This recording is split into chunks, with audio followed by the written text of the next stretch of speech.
Hula Bowl. Glad you are with us from FBC Mortgage Stadium here in Orlando on the campus of the University of Central Florida. Frank Frangie along with Brian Baldinger. And Baldy, this is a cool time for these guys. They've had these great careers in college. One last time for the NFL scouts to kind of see their wares. And there were a lot of scouts in attendance here. Over 300 scouts, Tuesday, Wednesday, Thursday. Good practices, a walkthrough on Friday. And really, I mean, they got a chance to see what NFL coaching is all about. Brian Billick coaching one side, Mike Smith, the ex-Falcon coach, coaching the other side. And they got after it. Full pads, contact. I thought it was a good introduction to what NFL training camp can be like for these guys. NFL experience, both Billick and Smith, longtime coaches in the NFL. Brian Billick, 9 years as the head coach of the Ravens. Mike Smith, 7 years as the head coach of the Falcons. So they've done an awful lot. And we've got some players you might know around here, some SEC quarterbacks. Let's start with Brady Cook from Missouri. Boy, he did a good job. He elevated the Tigers into the top 10, which doesn't happen very often. He's a terrific prospect, I think. Not just a prospect, but he's a great leader. And you saw it throughout the week. Players gravitated towards him. He's not the biggest guy, but he wins with leadership. He's very, very smart on the field, can digest a great deal of information, and they get the ball to the open player. And another terrific quarterback all the SEC fans saw is Peyton Thorne. He started his career at Michigan State, made his way to Hugh Freeze's team at Auburn. Another terrific prospect. It's going to be fun watching him as well. Well, I remember just watching him in the Iron Bowl game against Alabama this year. I mean, look, he's played at the highest level of competition. A lot of players from Auburn are going to be going on to the NFL. He has a chance to do that, to elevate his game, take some NFL coaching. Guys want to see his arm. They want to see his arm, how the ball came out. I think they got a good shot all week long. Now we'll see it in the game. Well, you're going to see terrific players all day long, and we're excited about that. Now, a lot of the football, college, and NFL dignitaries have made their way here. Nobody more charismatic than Coach Prime. Deion Sanders, the subject of our first one-on-one with Mark Dvornak. I'm Sanders. Thank you so much for taking a minute to speak with us. We're so blessed to have you at the Hula Bowl. And I want to take you back for a minute. You know, you were an MVP of the Hula Bowl. What was that experience like when you went to the Hula Bowl? Hawaii at the time, so you're elated. You're an African-American kid derived from Fort Myers, Florida. You've really never been anywhere in life except with a company or team, and they tell you you can go to the Hula Bowl and play in Hawaii. That was unbelievable to me. And also I got to play with guys that I had already made All-American teams with, that we developed a friendship. So to go over there as a unit, as one to win, one to compete, one to go first round in the draft, it was exceptional. Back then, man, when we played and we practiced, we wanted to be the best. We wanted to dominate. We didn't just take it as just another all-star game. No. It was the game, but we're going to show up, we're going to show out, we're going to take it serious. We played our butts off, played our hearts out, and thankfully, I got the MVP award. I remember there was a little bowl. It was like a bowl. Yeah. Well, we loved this game so much, and this game did so much for me, mentally, emotionally, psychologically, and physically, that I wanted my young men to experience a tenth of what I experienced. So we wanted them to come here, and thank God that the Hula Bowl accepted several of our players. And when I just greeted them, they're smiling, they're happy, they're enthusiastic, but they're more thankful for the opportunity than anything. Well, it's tough. It's almost like a woman that has carried a child for 9 months, and she's getting ready to put that umbilical cord because she's giving birth. So I'm happy with my sons, with the young men that play for me, that I feel like they're my sons, and I'm excited. And these young men are getting to come here to play in a game, a football game that God has gifted them with the ability to participate in. It's awesome, and I'm happy to be a part of it. I really am. And I can tell you, when Deion Sanders became a college coach, there were some doubters out there. First Jackson State and then Colorado. Well, they're not doubting anymore. In just 2 years, Coach Prime has made Colorado a real player, almost got into the playoff. Baldy, you know this guy. Yeah. You're not surprised, but some people didn't give him enough credit. He's been terrific as a coach. Well, I've known Deion a long time. First of all, I played for the Cowboys, but before Deion, and then we worked together at the NFL Network for over 10 years together. And so when you're around Deion, like, first of all, he walks the walk. Like, he believes everything that you see on social media is real. It's who he is. But he wants to influence young men's lives. And that's what he's been able to do at Jackson State, at Colorado. He loves working with his kids, Shador and Shiloh, loves coaching those kids. And so, you know, he takes these kids and then he wants to influence them, to teach them the right way with discipline, doing what's right. And I think that shows with the way his team is performing. One of the most talked about people in college football, Deion Sanders. We're just getting started from Orlando. After this quick break, we'll go down to the sidelines, and you'll get to meet more cool people. It comes up after this, so stay with us. The 2025 Kareem Royale Hula Bowl would like to thank the following partners. Wild Chips. Energy Drinks. Blenders Eyewear. Morgan Stanley. Soa Energy. And Durafin. Event Groove. So what's wrong with the lens? I don't know. E1 It's not- Sports. I cleaned it 6 times. Yume. I got a lens right for you too. America Cryo. Zoomer. Acceleration Group. Give me 1 second on 5. A-Game Hydration. Coca-Cola. South Beach Brewing Company. Alaqua Country Club. Underdog Athletics. Custom Flag Company. Armilitech. Maze Transportation. And Custom Comics.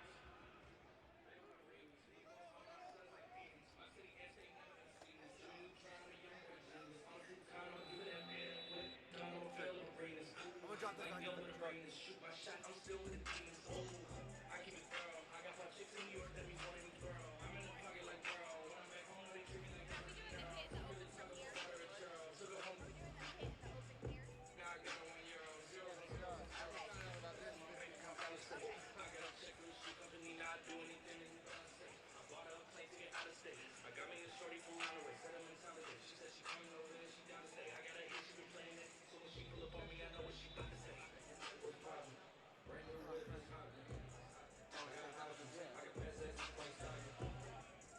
Test, test, 1 2 1 2, test, test.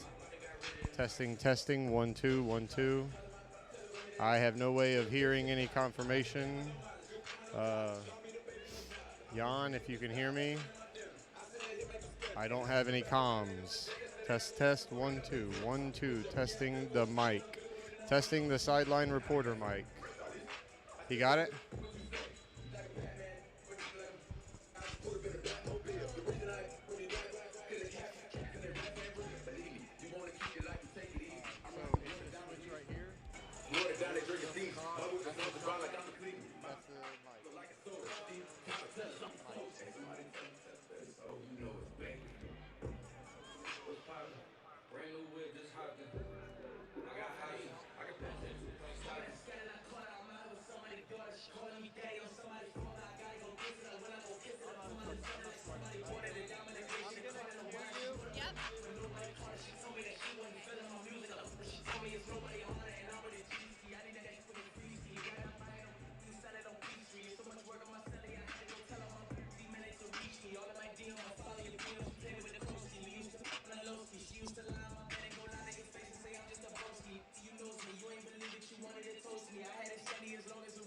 She was cool and didn't wanna approach me. Dropped to the figure, came back in the color and she wanna. Now when that cool get stuck in so when she call for love again. 5 stars, they on the run again. Running down there, illuminating the way that I come again. I just put so many pennies on the watch and I don't know. Got stuck again. Look forward. What's poppin'? Brand new whip, just hopped in. I got options. I can pass this like Stockton. Just joshing. I'm spending this holiday locked in. I got rid of the toxin. Sports in the top 10.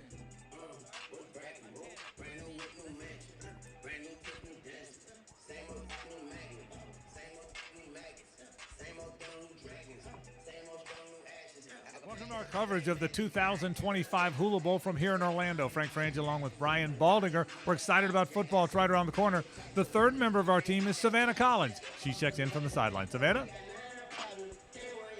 Thanks, guys. It's a little chillier than the Hawaiian shirts may indicate for Florida. Usually, we're having sunny days, even in January, so a little bit cooler than normal, about 60 degrees. But I'll take you into a little bit of how these players are getting warm. They're getting ready. Well, because 120 of these athletes have come from all across the country playing in different teams, conferences, offenses, and defenses, we've seen a lot of walkthroughs here in these first couple minutes of pregame as these players get ready to put together everything they've been working on in practice, in play here today. Don't worry about it. All right, Savannah, we appreciate that. You've been here all week, Baldy. Yep. You've been around. He said, good field conditions, good stuff going on here. No, I tell you, the field, I was on the field before the game. It's a mint condition. They didn't have any bowl games here. It's been a long time since they played a game on this field. They didn't practice on the field. They practice on UCF's practice fields. So the field is in mint condition today. Oh, it's going to be a lot of fun. As we told you earlier, a lot of folks well known in the football world have made their way to Orlando, including a Heisman Trophy winner, Martin Dvornik again, with Doug Flutie. Doug, we're so excited to have you here at the Hula Bowl. Thank you for being part of this induction in the Hall of Fame.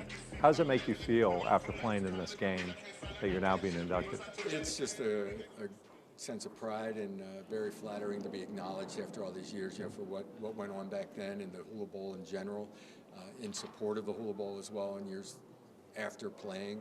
It was one of the greatest experiences of my life and my wife's life. We were together in Hawaii for that week. Wow. And it was the first, I was a naive little kid. We got to travel a little bit. We got to Hawaii for the first time. All these things that went on because of the Hula Bowl. And what did the Hula Bowl mean to you back then? It was a big game. Back then, it was a college all-star game. Yep. For me, it was pure fun. And back then, I don't think it was as much of the NFL scouts. If you wanted the NFL scouts and all that, it was more the Shrine game, North-South games, all that. It was more of a reward at the end of the season. As now, it's maybe more of a showcase, an opportunity to be with NFL-style coaching and all that. Back then, I always looked at it as a reward at the end of the season, a chance to go to Hawaii, meet the other college football players. So it was an opportunity to interact with all the other college football players and all the guys that you're probably going to be playing against in the NFL. It's hard to believe it's been 40 years. I can almost see, Baldy, Gerard Phelan getting behind that Miami defense. What a career and what a moment for Doug Flutie. It's one of those moments that you just remember where you were when it happened, Frank. And then I can still remember it 40 years ago. We're dating ourselves here.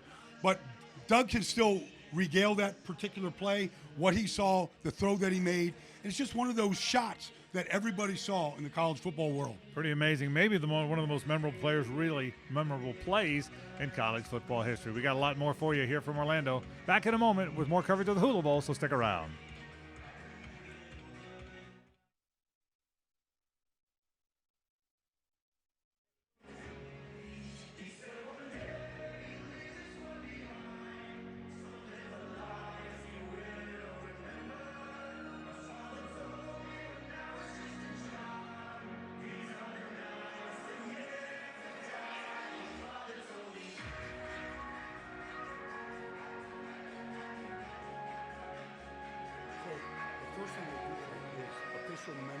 Measurements, height and weight. What I figure is Baldy will talk a little bit about what the week's like. What do they do? He'll take us through the process, and then I'll throw the Billick package. That good?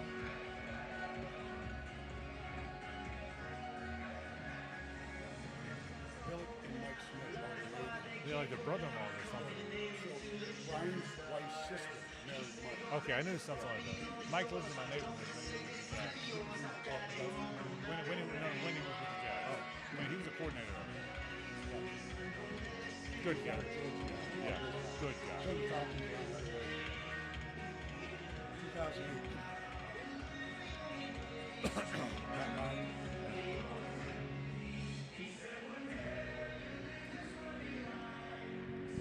We close?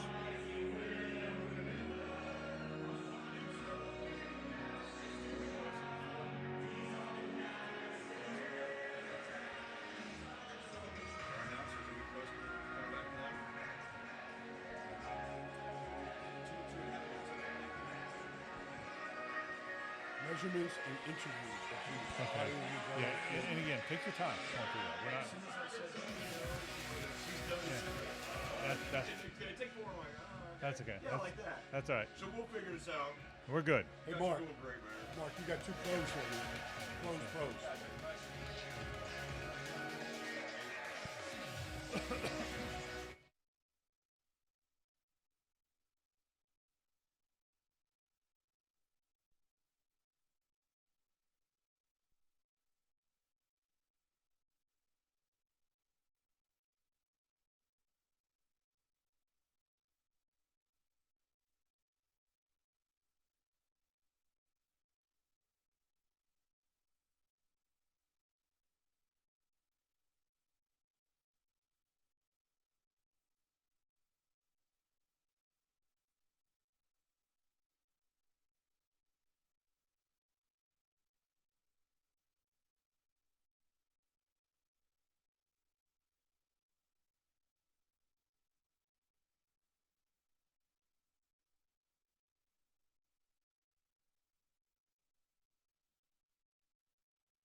Welcome back to our coverage of the 2025 Hula Bowl from Orlando. Frank Frangie along with Brian Baldinger.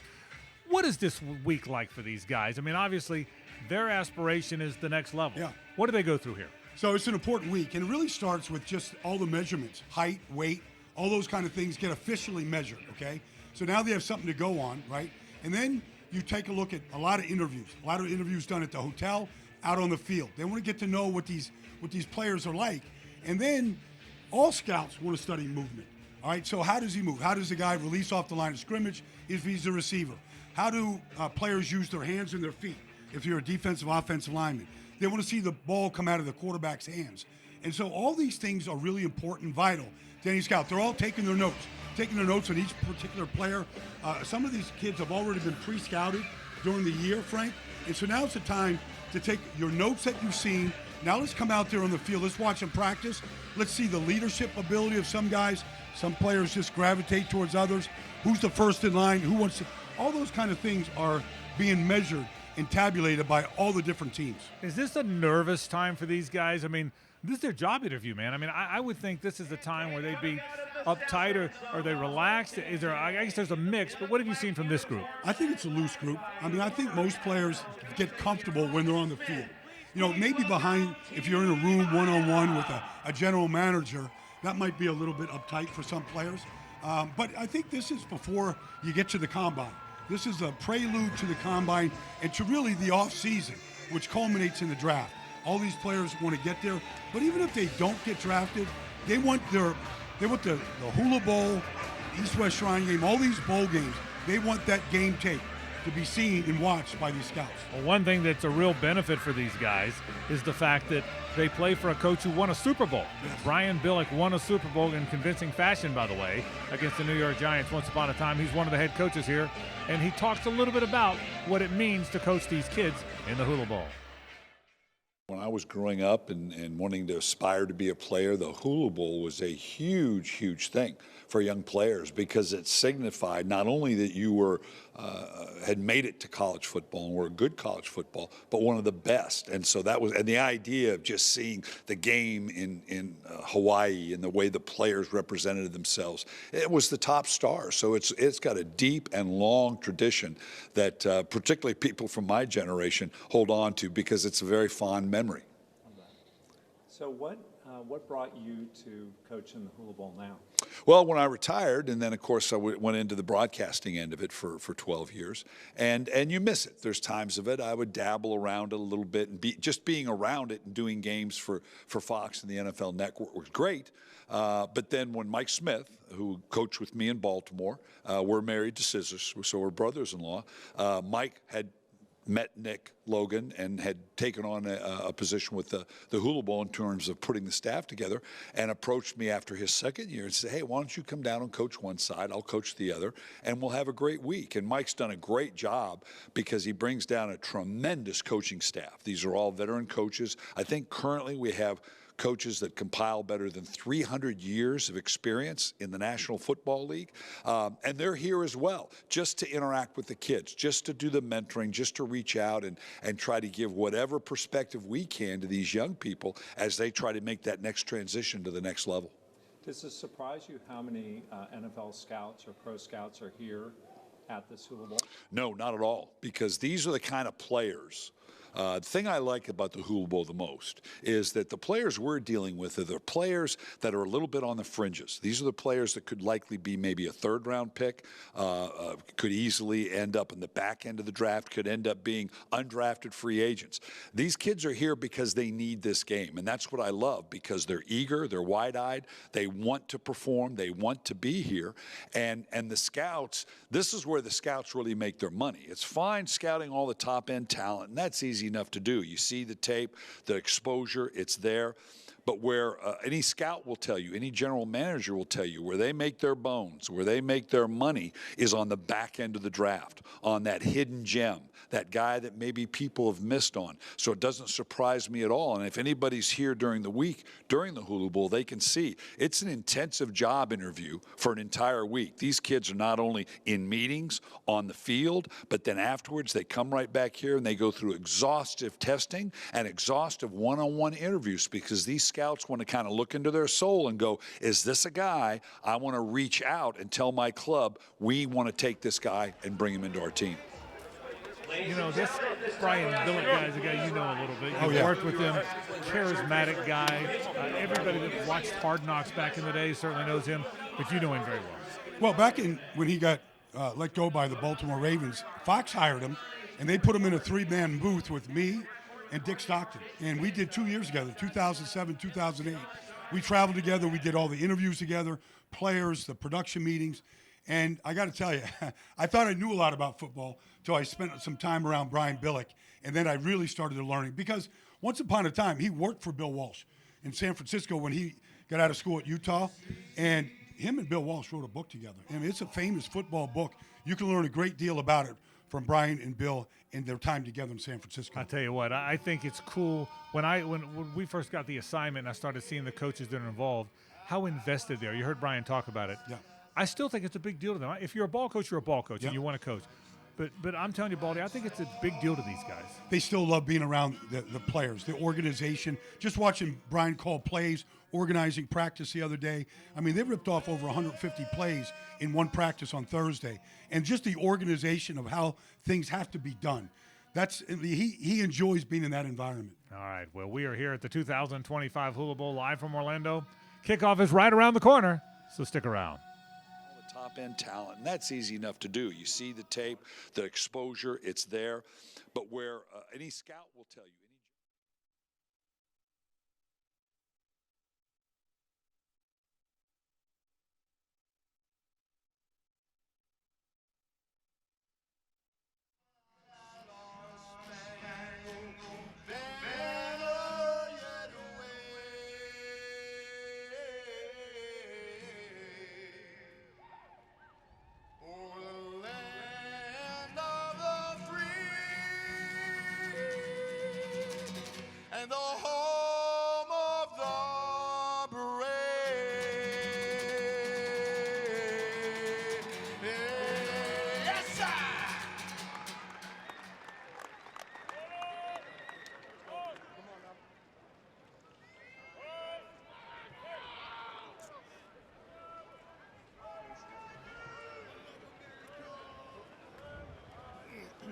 Watch your foot, Chris. Sorry.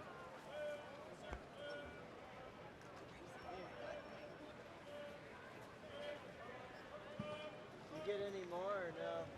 Slack, no. You're good. You're good. Hey, so halftime, we might do some interviews by the locker room with Savannah. This is our sideline reporter. So how?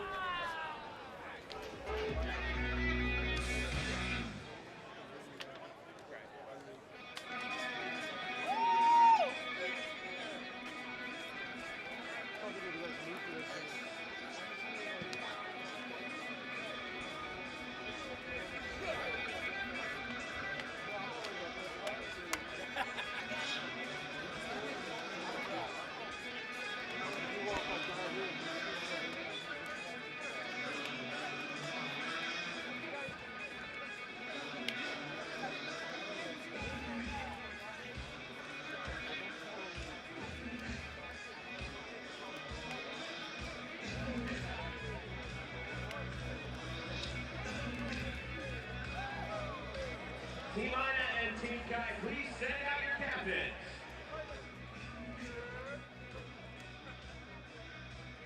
Representing Team Aina, number 74, D'Artagnan Tinsley from Cincinnati. And from Utah, number 90, Junior Tabuda.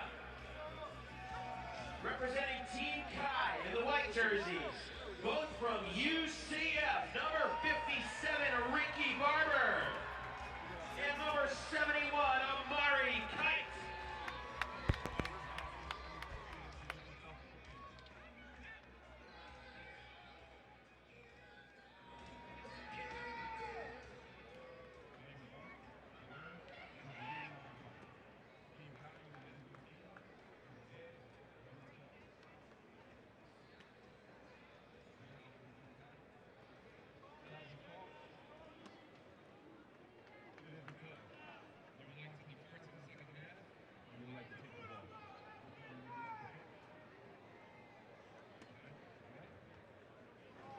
Kai has won the toss and opted to defer the offense in the second half.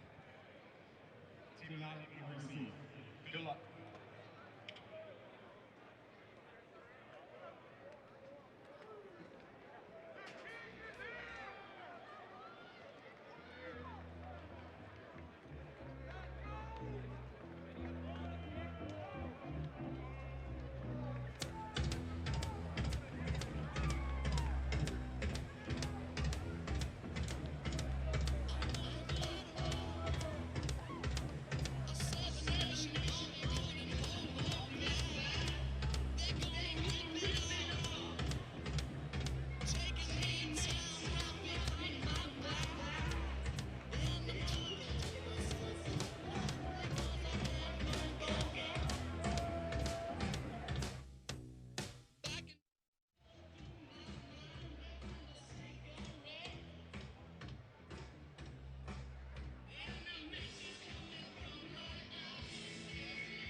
Team Aina will start possession to begin the game. First and 10 at their own 20-yard line. The starting quarterback is number 12, Will Rogers.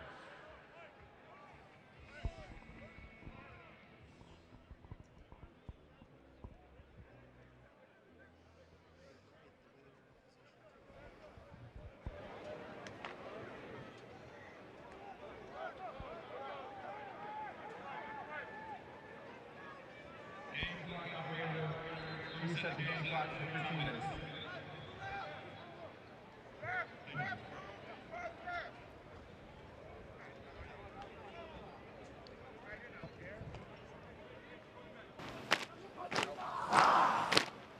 You back to our coverage of the 2025 Hula Bowl from Orlando.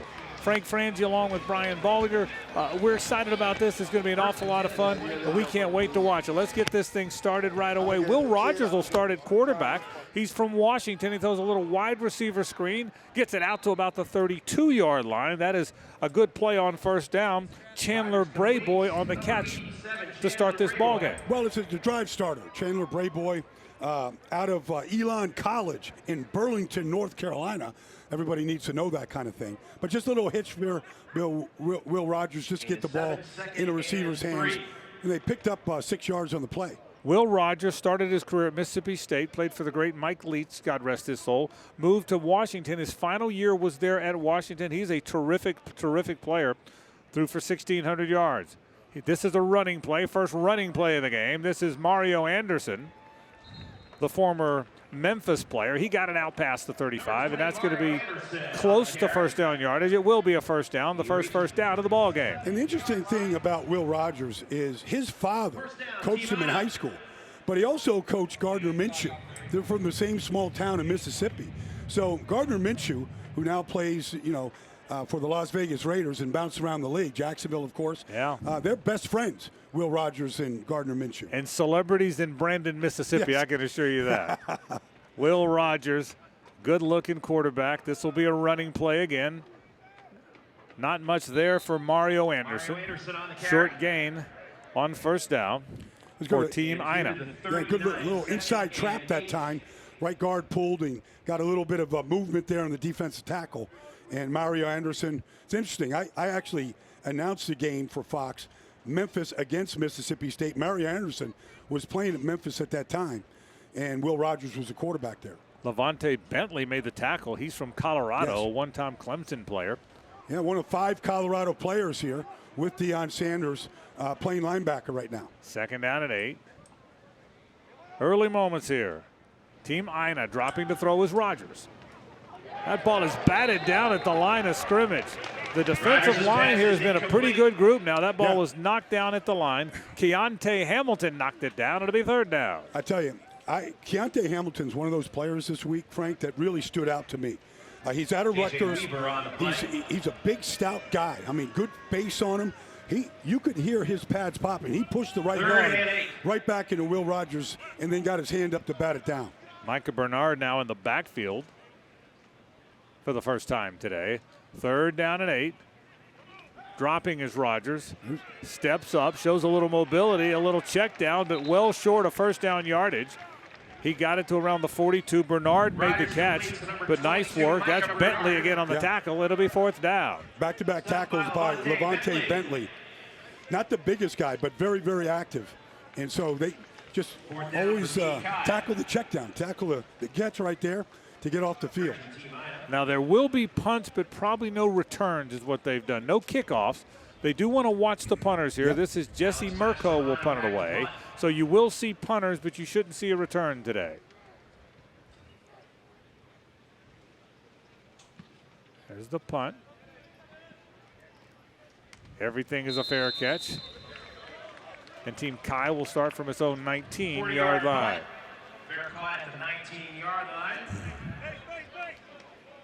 Early going here, the kind of feeling, you kind of feel each other out a little, don't you? Well, I mean, you got a lot of installation, a lot of different plays. It's up to the quarterback to really execute at a high level for these offenses to be able to sustain themselves and stay on the field. Connor Bazelak will be the quarterback. A former Missouri player moved on to Bowling Green. Number 7 from Bowling Green University. Threw for 1,935 yards after making the switch to Bowling Green. Fires right side. That's caught. That's a little hitch play. He'll get it out just shy of the 30-yard line. Bazelak completes. He got it to Elijah Badger, the former Florida Gator. Badger started his career at Arizona State, played his senior year for Florida, and had a very good year. Yeah, he did. He had 37 catches last year. He really stood out this week, though. I mean, he just has great releases off the line of scrimmage. Excellent coming back to the ball to catch that one from Bazelak. And he became their deep threat this year, Baldy. He was more of a possession guy at Arizona State, but they threw it down the field with Elijah Badger. Yep. Gain was 9, second down and 1. Good start for Team Kai. Running play for the first time. Penny Boone, he recognizes number 13 his surroundings. The former UCF Knight gets his first carry of the day. He'll move the sticks. He'll get it out to the 31. And he ran behind the fullback, Carter Runyon, who plays really a variety of positions. He's the tight end, the F-back. There he was the fullback and the lead blocker on the play. Valentin Sen made the tackle. UConn player, but it's first down and a new set of downs. First and 10 for at the Team 31. Kai. Early moments here at the 2025 Hula Bowl from Orlando. Bazelak drops to throw, fires deep. That ball is going to be bobbled. Intercepted. And they're going to say incomplete. I thought it might have been picked off. Graham Nicholson, I thought, had it, but they're going to call it an incomplete pass. Well, you talked about Elijah Badger being the deep threat at Florida. That's what he does here. He runs this fade route right here against Nicholson, and it's there, but it gets tipped out. And it was an excellent job that time to be able to take that ball away and not allow it to be complete. So 2nd down and 10.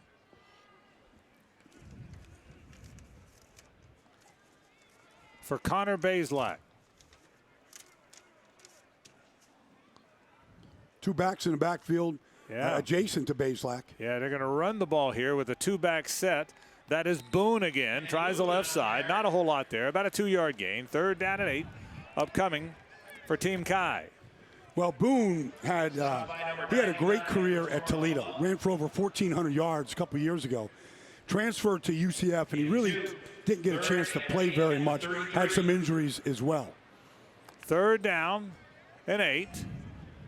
Pistol formation, it looks like here. And there's an interesting way to call plays. It's an interesting, they've got wristbands here. Yeah, Baldy. all the plays are basically crypted into the wristband. He just has to read the play. Bazelak drops. He's going to swing it out of the backfield. A lot of running room there after the catch to the 40-yard line. That'll be 1st down yardage. That is terrific work there after the catch. That is Ja'Cory Merritt, the former Arizona Wildcat, made the catch, had running room. He's going to have a 1st down at the 43. Yeah, that was a great job, and just a little swing route out of the backfield, and then get as many yards as he can. He knew where the 1st down marker was. Excellent job. Good tackle on the outside. Good to see a lot of helmets there at the ball carrier, but at the same time, able to get that 1st down. Nicholas Jackson made the tackle, the former Iowa linebacker, but it'll be a 1st down for Team Kai from the 43-yard line. Bazelak under center this time. Wants to throw it again. He's hit as he let it go, and that thing is incomplete. He wanted a slant to Badger, a quick hitter, but he was hit as he let it go. It's an incomplete pass. Yeah, good pressure up front that time. Got to the throwing arm of Bazelak on that play.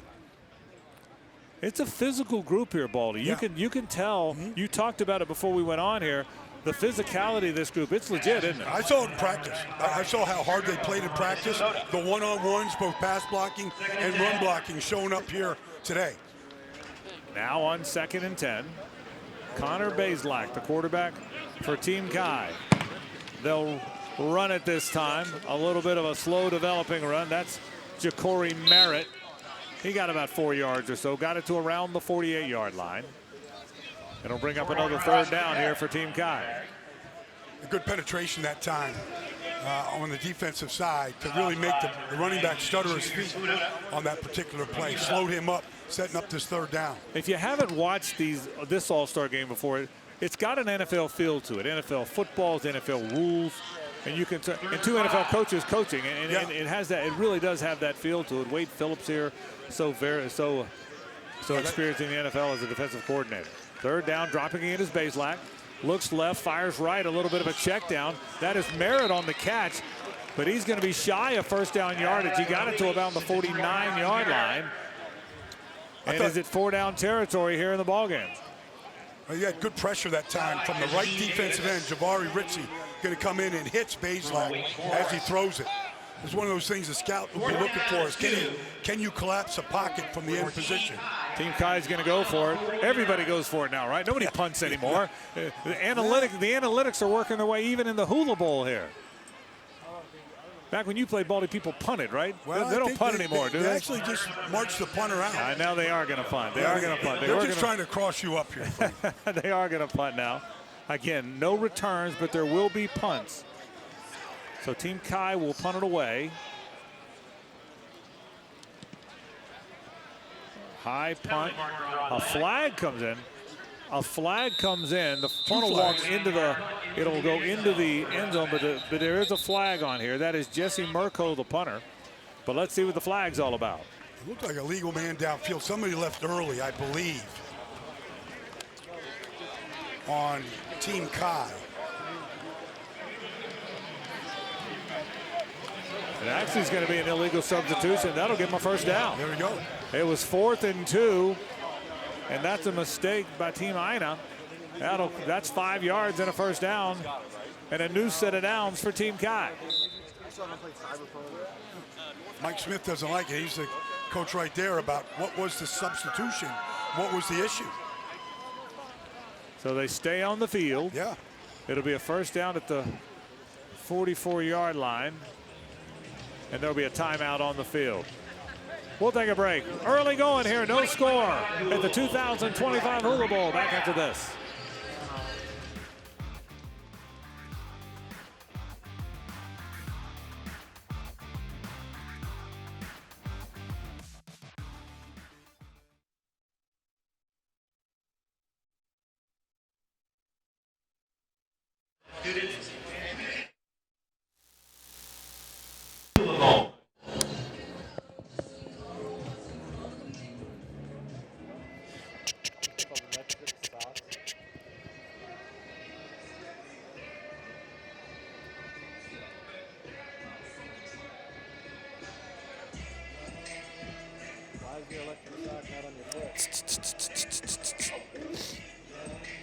Say again?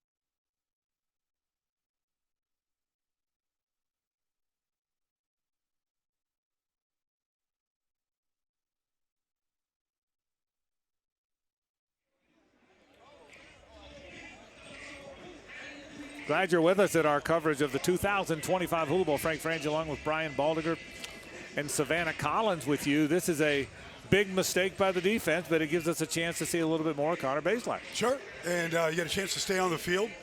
Penalties can do that to you. The officials here are all being evaluated by NFL officials. They're all trying to work their way up, so they will also study this tape here today to see how they see the field, the mechanics of their positions. Yeah, an all-star game's an all-star game for everybody. You're exactly right about that, and that includes the officials. So Bazelak stays on. You will see Bazelak. You'll also see Brady Cook playing for certainly Team Kai. Remember, they both played at Missouri once upon a time. Yes. Brady Cook finished his career there. Bazelak started his career there. So first down from the 44-yard line of Team Aina. Under center this time. They'll run a reverse. This is Badger. 45-yard line. Spun his way. He's going to have it to around the 40-yard line.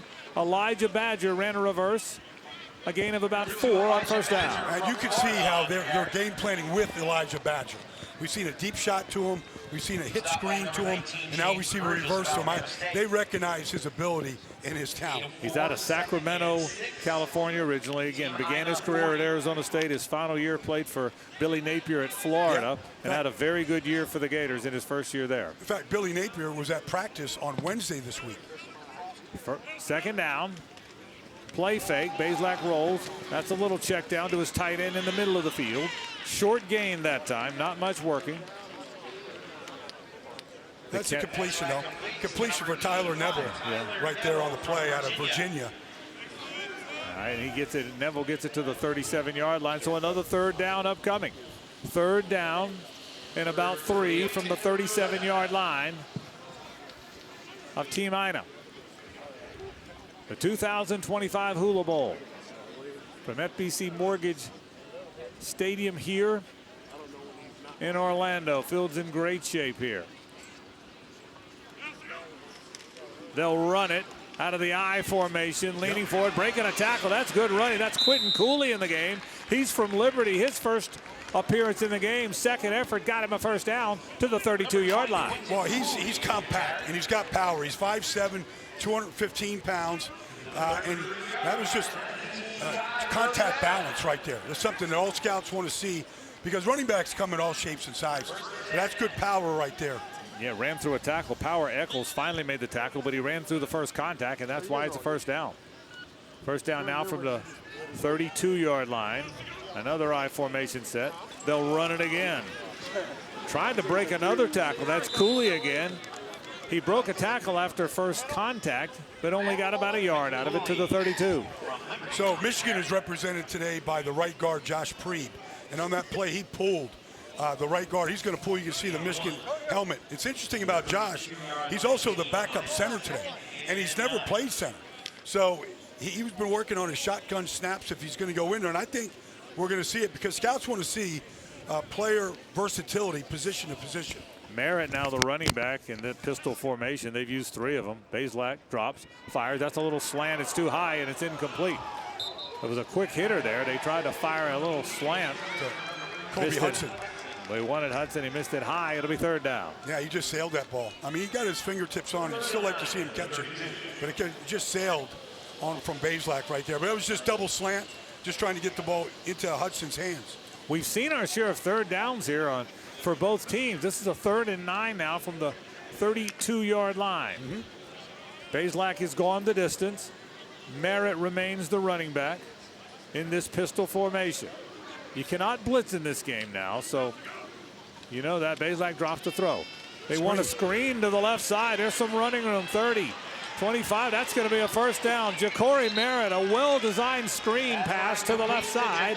He'll get it inside the 20, and that's a first down for Team Chi. That's your basic 3-count screen. I thought Josh Preeb, the guard of the play, got out there, and they set it up really well. I thought Bazelak just looked to his right, then came back to his left. Got a couple linemen down there, knew how far he needed for that first down. So right now, good-looking drive here by Team Chi. Power Eccles made the tackle, but you're exactly right. They converted their third down on this possession. First down now at the 19-yard line of Team Aina.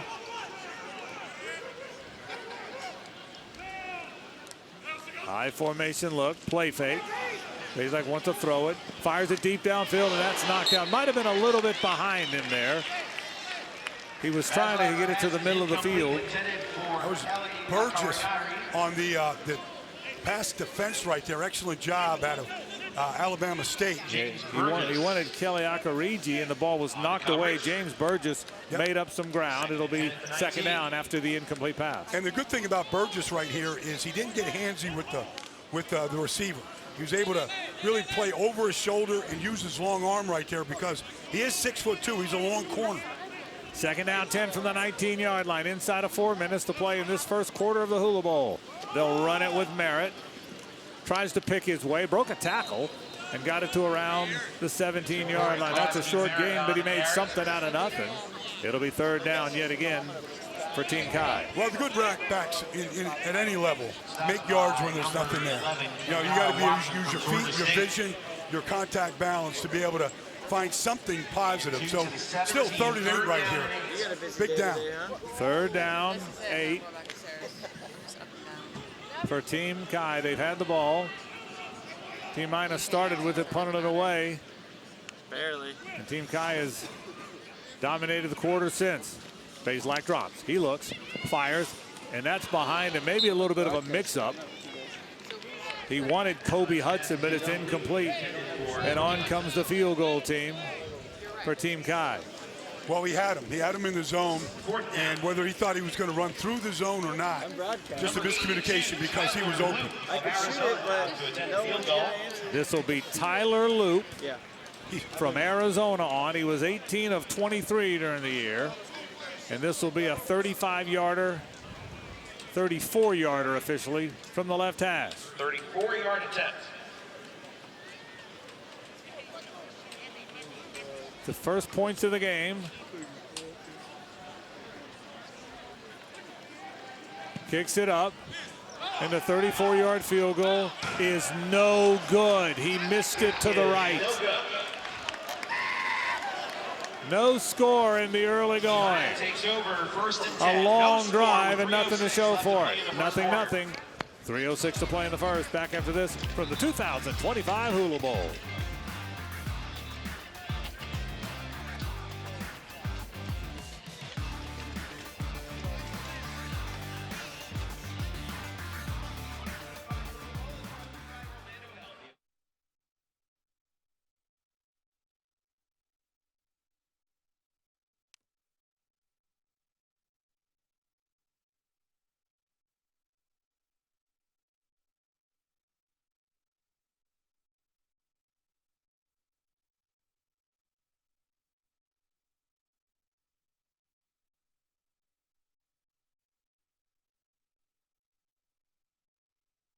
Partner of the 2025 Hula Bowl, located at 11.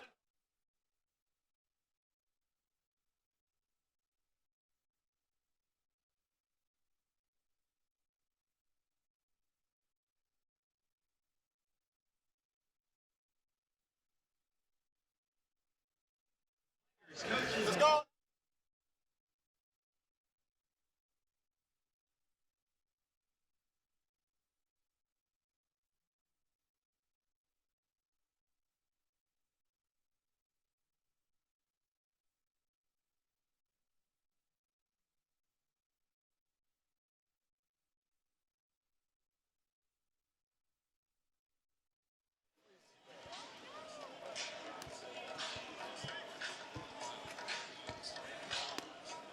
Just watch your feet, bro. Sorry, I gotta come right through, alright?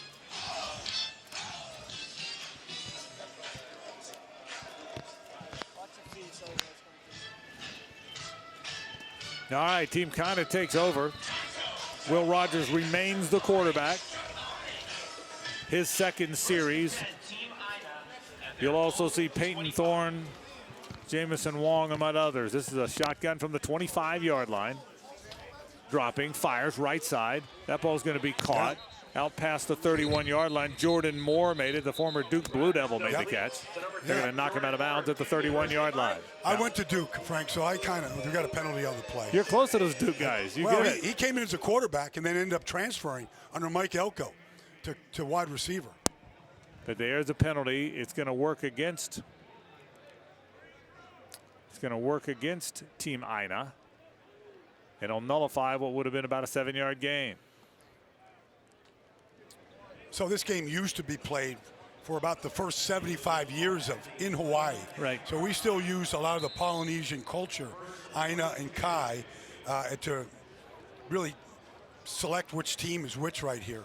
When we have the haka dance, I mean, there's all kinds of Polynesian culture that is added into this game that stayed with this game. He marked off a 12-yard penalty, dropping again. Now it's a screen to the right side, and he slipped that time. They ran a screen to the right side to Micah Bernard.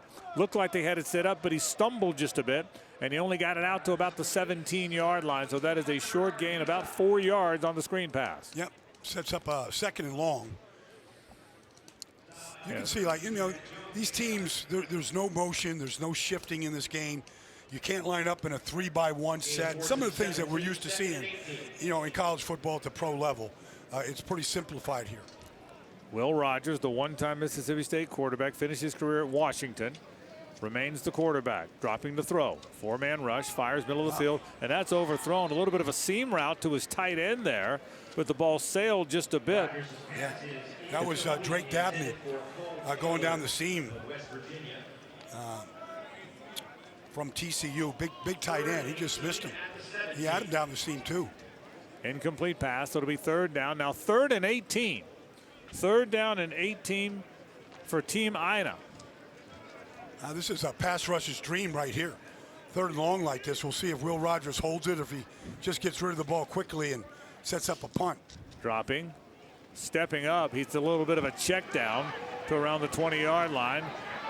Breaking a tackle a little bit is Shunderick Powell. He advanced it a bit, got it out of bounds around the 28, but well short of first down yardage. And on comes the punt team again. Yep. So we've seen today teams are having a difficult time getting the ball down the field. And that's That's timing. That's they didn't get that many days of practice to be able to really work on that. Just the subtleties of the deep ball. Brendan Hall will punt it away, the former Montana State player. Yeah. All Big Sky. About 6'8" of them too. That's a big That's punter. the biggest punter I ever saw. Again, no returns here. You will see punting. Oh, that's a Good bomb. punt. That is an absolute bomb. Fielded around the 15-yard line. Maybe we need more tall punters. That's the problem. Yeah, Our long punters levers. Brian Baldinger said our punters are too short. That's the problem. We'll take a break. No score, 1:24 to play in the first at the 2025 Hula Bowl.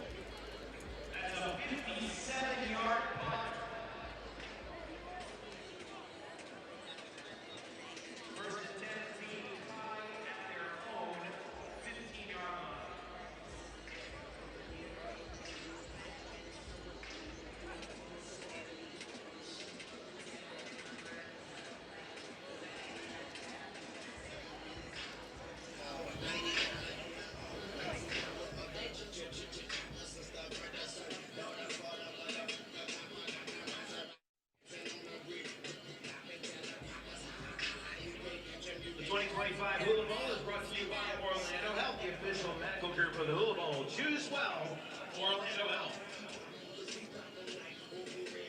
Carl Black of Orlando is a proud partner of the 2025 Hula Bowl, located at 11500 East Colonial Drive, right here in East Orlando. Carl Black of Orlando, Chevrolet Buick GMC, home of the red carpet treatment.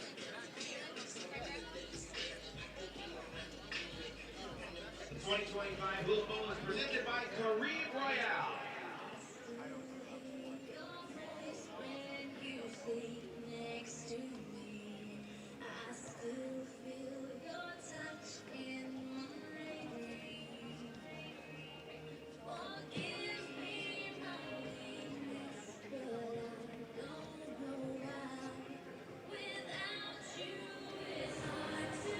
All right, for the first time today, we'll see Brady Cook. He elevated Missouri to a top 10 spot. They were in a New Year's Six Bowl a year ago. Passed for over 3,000 yards, 3,317 yards, 21 touchdowns, and 5 interceptions. He's been very good for Eli Drinkwitz. Well, he started for 3 years there. He was the team captain. Got great leadership ability. Penny Boone, the former UCF Knight, the running back. They'll run it to the left side with Boone. Got it to around the 19-yard line. Gain of 3, possibly 4 on first down. One thing you can't help but notice about Penny Boone is just his size. I mean, he's 232 pounds out of Detroit, Michigan. He's big, he's built like, big, thick running backs now. He's got power to him. A good cut right there.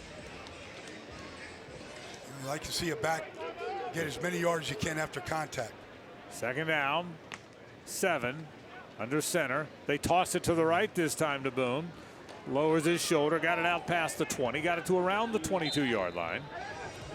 Drew Moss. Tell you, I was looking at the right tackle on that play, Braden Swartout from Central Michigan. He's a real prospect now. I mean, he's 6'7", he's 305, and if you look in the NFL right now, Frank, guys like Luke Gedeke for the Tampa Bay Buccaneers and Bernard Ryman from the Indianapolis Colts, they all came out of Central Michigan. So they've got something going on there as they start grooming some of these offensive tackles. Devontae O'Malley on the tackle here. Third down. 3rd and 3 now.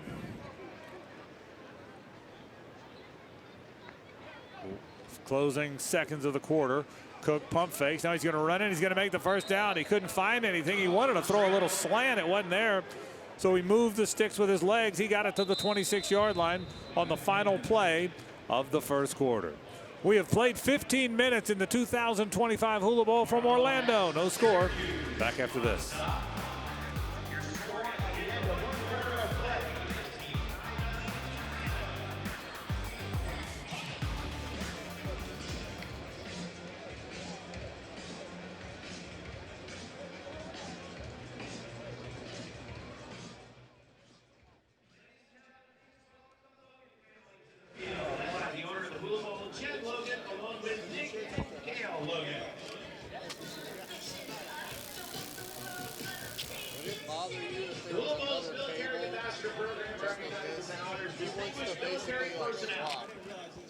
This year's Hula Bowl takes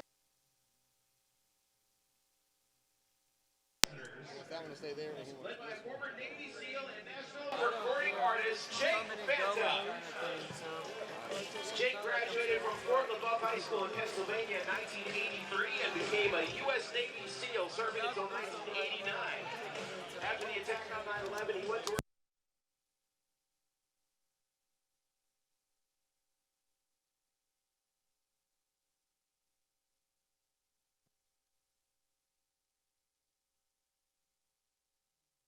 security specialist for more than a decade in the Red Sea, Arabian Sea, Strait of Hormuz, and the Indian Ocean, and also worked in Central America.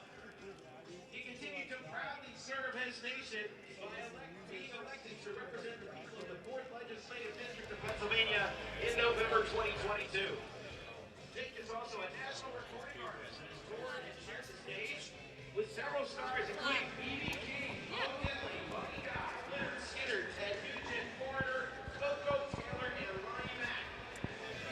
He was honored to I asked you one or two questions, nothing crazy. Anything Double Trouble. that stood out to you this week that I should ask you about? Just being out here with new players, things like that. Star-Spangled Banner. What's your name? Will Rogers. He also performed the From Washington. Star-Spangled Banner previously for President Trump. And joining Jake today on the field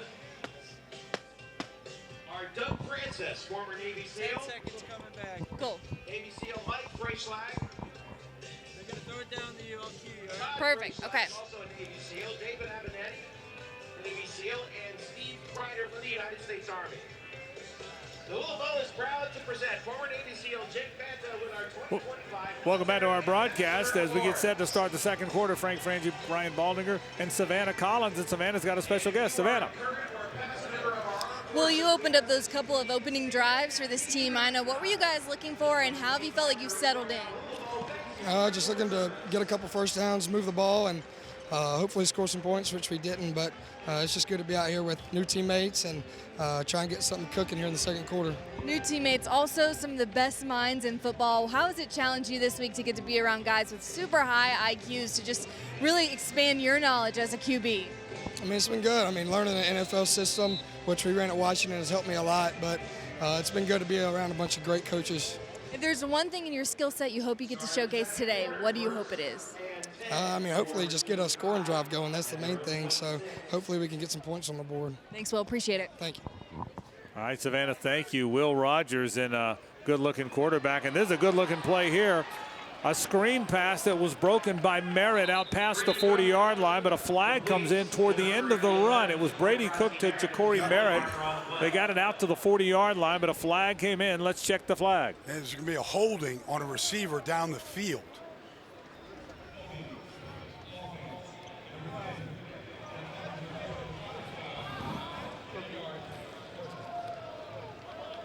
It was down the field.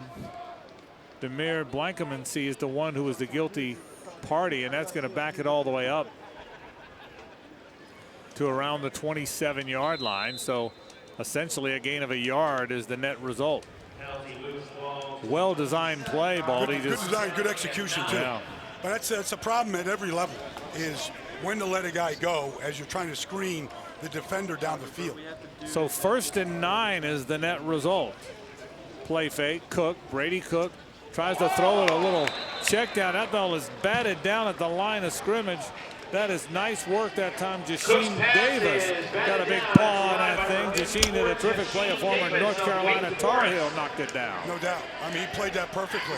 It's just a little drag boot as Brady Cook tries to get outside the pocket, but really Jasheen did a good job of playing it and then just getting his hands up, not letting that ball get completed to the tight end. 2nd down 9 now. 2nd 9 from the 27. No score here. That Jasheen Davis, that guy had 50 tackle for losses at Wake Forest. 25 sacks. I mean, he's a real prospect now. Dropping again is Cook. Fires. That ball is incomplete. He wanted Badger. He threw it behind him. Good call on Jasheen Davis. I said North Carolina. He was a Wake Forest star. Yep. And to your point, a very, very good one. Yeah, you never want to really confuse Tar Heels Yeah, and they Demon wouldn't. Deacons. Neither school would be very happy with me at that moment. So apologies to all. Yes. But I played in the ACC for a long time. You know all about so those guys. I know what all those schools mean and how important the logo is. That ball was behind Elijah Badger. It's an incomplete pass. So now Brady Cook faces a 3rd down and 9. 3rd and 9 from his own 27, dropping to throw out of that pistol formation. Cook fires it deep downfield. He was hit as he let it go, and that's going to be picked off. The ball just floated, and that is picked off and run back that time. Team Aina, Ketan Crawford, a safety, got his hand on it from Nevada. Yep. A terrific return. What a play it was, and great field position all of a sudden for Team Aina. Well, Brady Cook was under pressure, and his arm is going to get hit right there. He gets hit, and that ball pops up. Nice job by Crawford. Now we'll take a break. Great field position when we return. No score in the early going of the second quarter.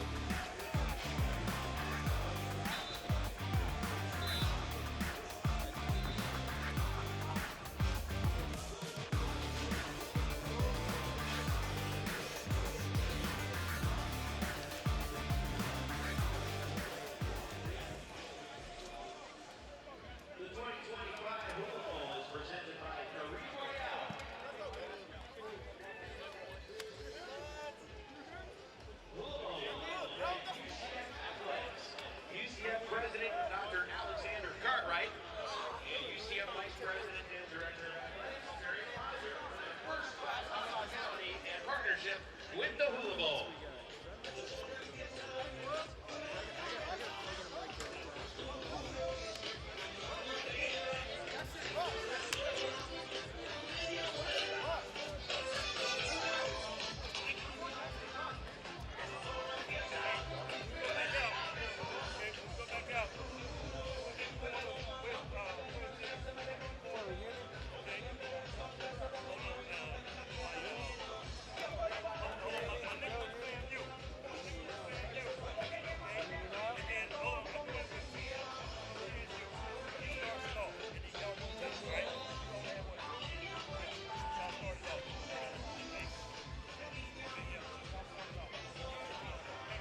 I'm sticking with you. They keep asking. I'll just stay with the mic plugged in, and I'll just stay in this area. So I won't move in this area. Okay. We're staying here. We're not moving. So Team Aina starts now from the 34-yard line after the interception. Peyton Thorne plays for the first time today, the former Auburn quarterback. Transfer from Michigan State. Will Rogers was 4 out of 6 for 25 yards in his stint so far. In this offset eye, Thorne drops to throw. He gets hit, got away from a defender, scrambles to the right, still looking downfield. Still looking, he's going to run it now. He'll step out of bounds near the 30. Now a flag came in the holding area. Let's check it. He advanced it to the 30 as a runner, but let's check the flag.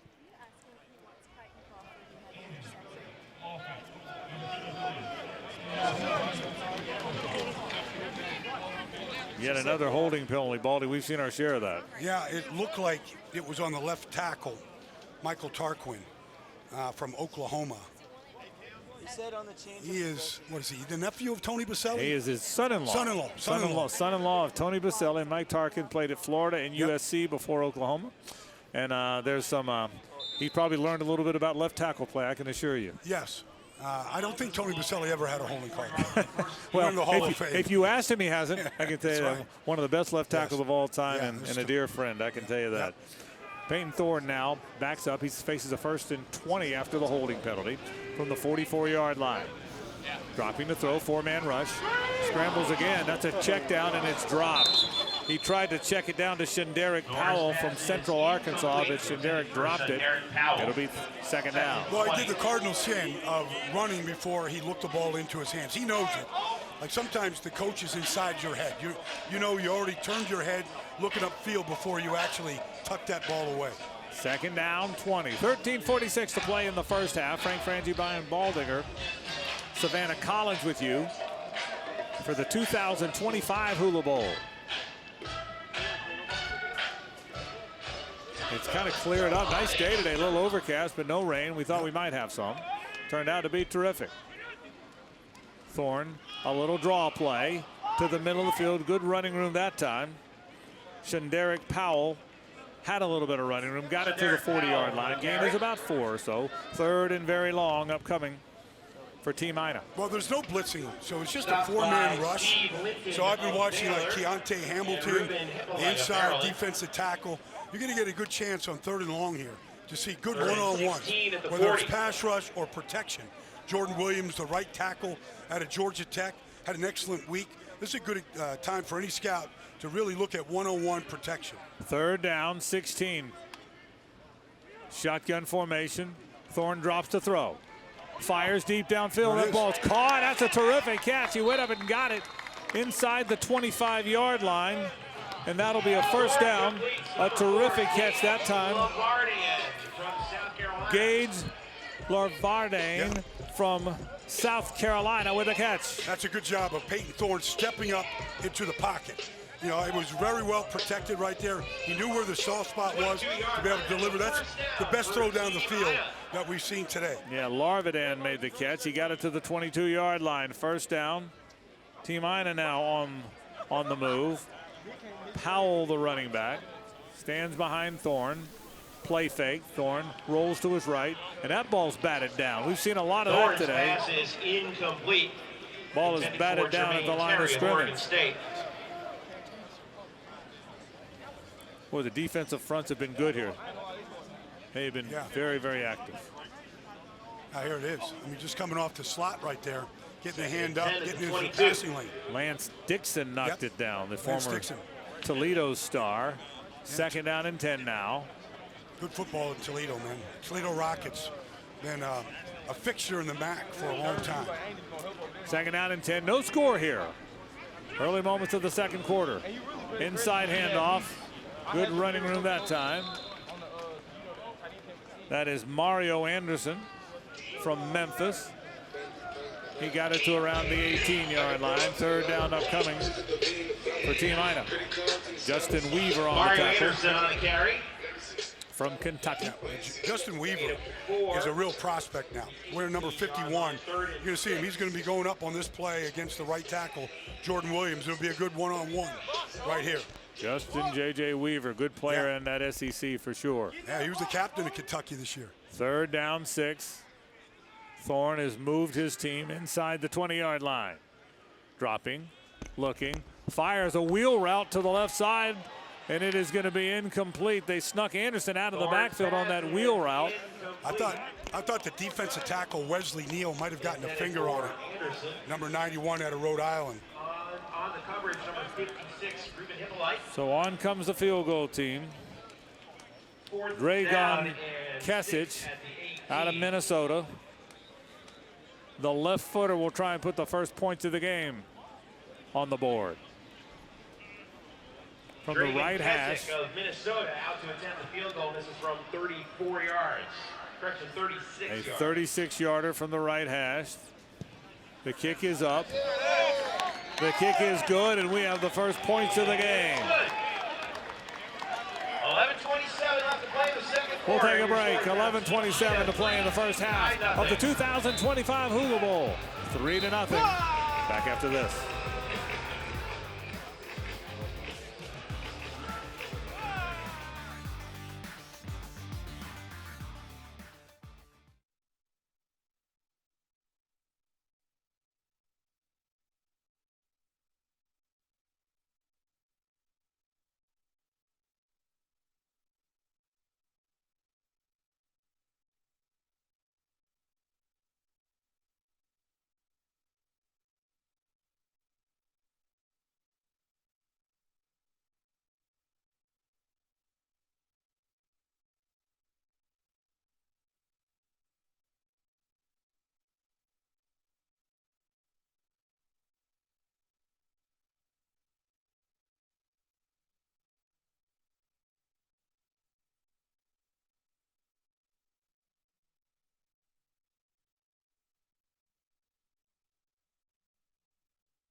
3-0. Team Aina leads it. Let's go to the sidelines. Savannah's got a guess. Savannah.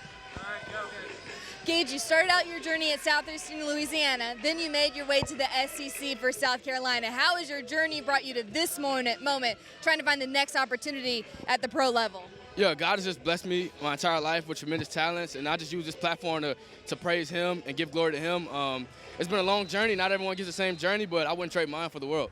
You told me a little bit about how a lot of these wideouts knew each other, all coming here for the same reason. What has that relationship been like, getting to build with guys that play the same position as you? Yeah, it's a good thing when you get a group of guys who all come together for one purpose. We all chasing the same dream to get to the next level. It's a great thing. We all get to push each other in practice and take bits and pieces from each other's game and add it to ours. Big drive there for you guys, being able to move down the field, the way that you were involved. How has this offense and stepping into a new system really challenged you this week? Yeah, I mean, the coaches did a good job of making sure it was simple so we can go out there and play fast. That was all Peyton. That was a quarterback right there, though. He gave me the ball, and I caught it. That's my job. Thanks, Gage. Appreciate it. Appreciate you. All right, up. Savannah, thank you very much. 2nd down and 6 after a 4-yard gain by Quentin Cooley. Brady Cook still the quarterback. He drops the throw, fires deep downfield. That ball is batted and incomplete. He wanted a crossing route to Elijah Badger, but he was well covered. There were defenders everywhere. That ball was knocked away. It'll be 3rd down. That ball was knocked away by Kendall Bowler out of Florida A&M, who really shined this week, I thought. A nice job of defending this pass right here. You see the linebacker got in the way as well on that play, Austin Keys. Good coverage. Keys had a chance for interception right there. Now he wants that one back. 3rd down and 6 from the 29-yard line. Pistol formation. Full receiver set now for Cook. Dropping again. Looking. Fires left side, and that one's knocked away. Boy, that is good coverage. Really good coverage in the secondary. He wanted Brennan Presley, but it was knocked away. Bowler knocked it away. Good work on defense. And they'll have to punt it away again for Team Kai. Well, Kendall Bowler was playing defense with his feet. Now, he knocked the ball away with his hands, but his feet got him in good position to defend that pass. And one thing about him, he's a legit 4.4 40 guy. He's going to test very well. Mark Vassett, the punter now. He's from Colorado. He's one of the Australian punters. About half the NCAA is punters from Australia. Well, they have that ability to put the backspin on the ball. So the ball kind of just dies the way Tiger Woods' chips used to die right on the green. There's an academy in Australia that does such a good job with that, and certainly they produce an awful lot of college punters here. Punt gets away. That's another good one. Boy, oh boy. Punters came to play today. That's a fair catch at around the 15-yard line. Again, no returns today.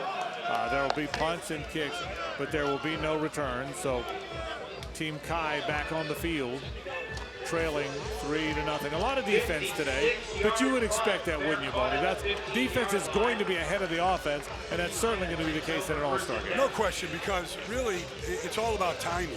And the running game might take off here, but really the passing game has struggled for both sides for the most part, and that just takes a lot of work, and they just don't get enough of that. The quarterbacks with the receivers here, but maybe as the game goes on, they're going to find something, and that's Brian Billick's strength, to look at the defense, the coverage, and find a play that they can execute. Peyton Thorne remains the quarterback for Team Aina. The running back is Micah Bernard out of Utah. He's going to get hit. He's going to get sacked. He was hit from behind, and that is really good work. Yeah, that's Xavier Carlton out of Cal Berkeley right there. He's got big range, 6'5", 275 pounds. He turned the corner to the backside right there and got in there clean. That's a big loss. Yeah, Cal was very good defensively this year. Probably as good a defense as the Golden Bears have had in a long, long time, and Carlton was a big reason why. Well, he's a good-looking prospect. I mean, just his size, like he catches your attention. And really, there aren't a lot of 6'5", 275-pound defensive ends anymore. They've gotten a lot smaller. They want more pass rushers, but he combines both. 2nd and 18. Boy, there's been some 2nd and 3rd and longs in this game. Peyton Thorne, a little draw play this time. That is Micah Bernard, made what he could, got back some of that lost yardage to around the 12-yard line or so. 3rd and very long now upcoming for Team Aina and Peyton Thorne. Well, they got to get out to the 25-yard line for a first down. So we'll see if they, find some hole in defense. It looks a lot like a cover two deep safeties. The corners are playing off a little bit. So they've really kind of taken the zones away.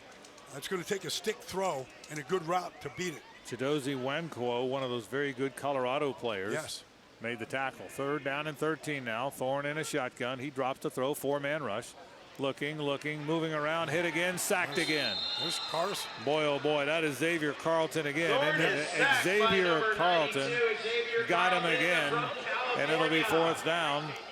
And Team Kai is going to have to punt it away from inside their end zone. Well, he's working against Reed Holsky from Miami of Ohio, and he's just collapsing him right now.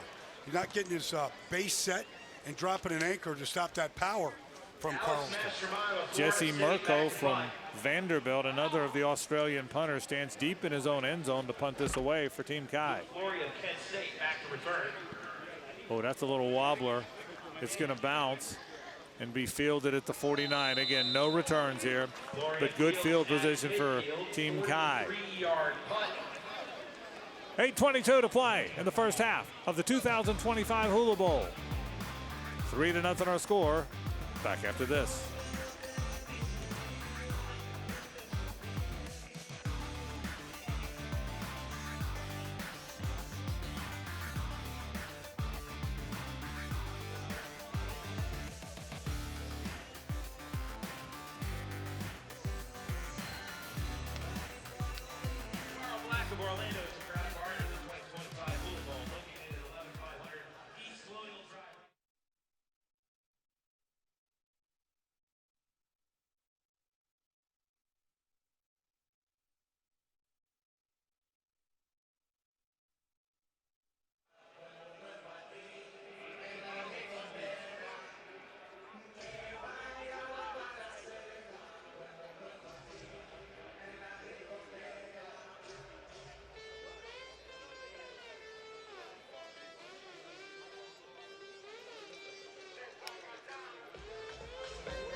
All right, the 3rd quarterback to play for Team Kai now, Hunter Deckers, a one-time backup to Brock Purdy at Iowa State, now quarterbacked at Iowa Western, and he is the quarterback today. Penny Boone, the running back. They scrimmage from midfield, this Team Kai. Play fake. The lefty looks, fires along the left sideline, got a man open. That's going to be caught, and that's a big gainer inside the 25-yard line.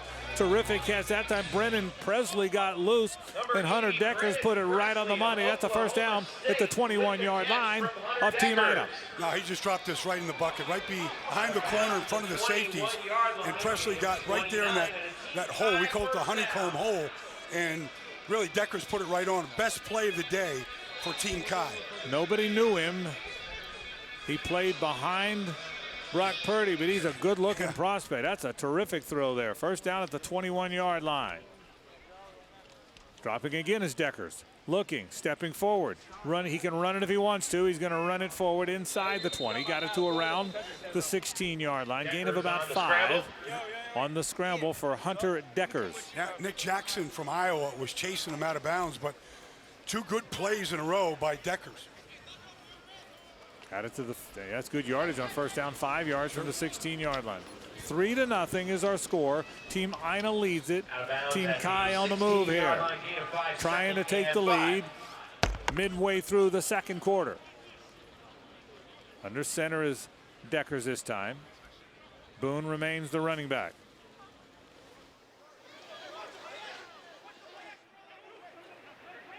Boy, long snap count here.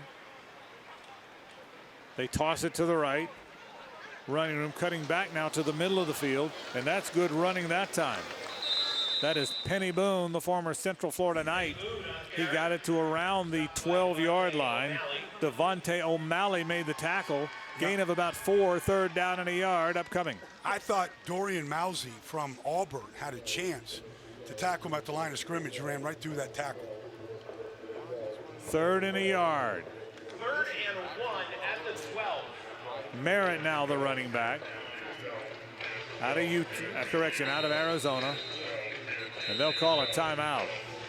Brian Billick didn't like what he had there, so he'll burn a timeout. Well, they were going with a 2-back set. The tight end on that play is Steve-O Klotz, also from Iowa State. There seemed to be some confusion about just what the formation is going to be.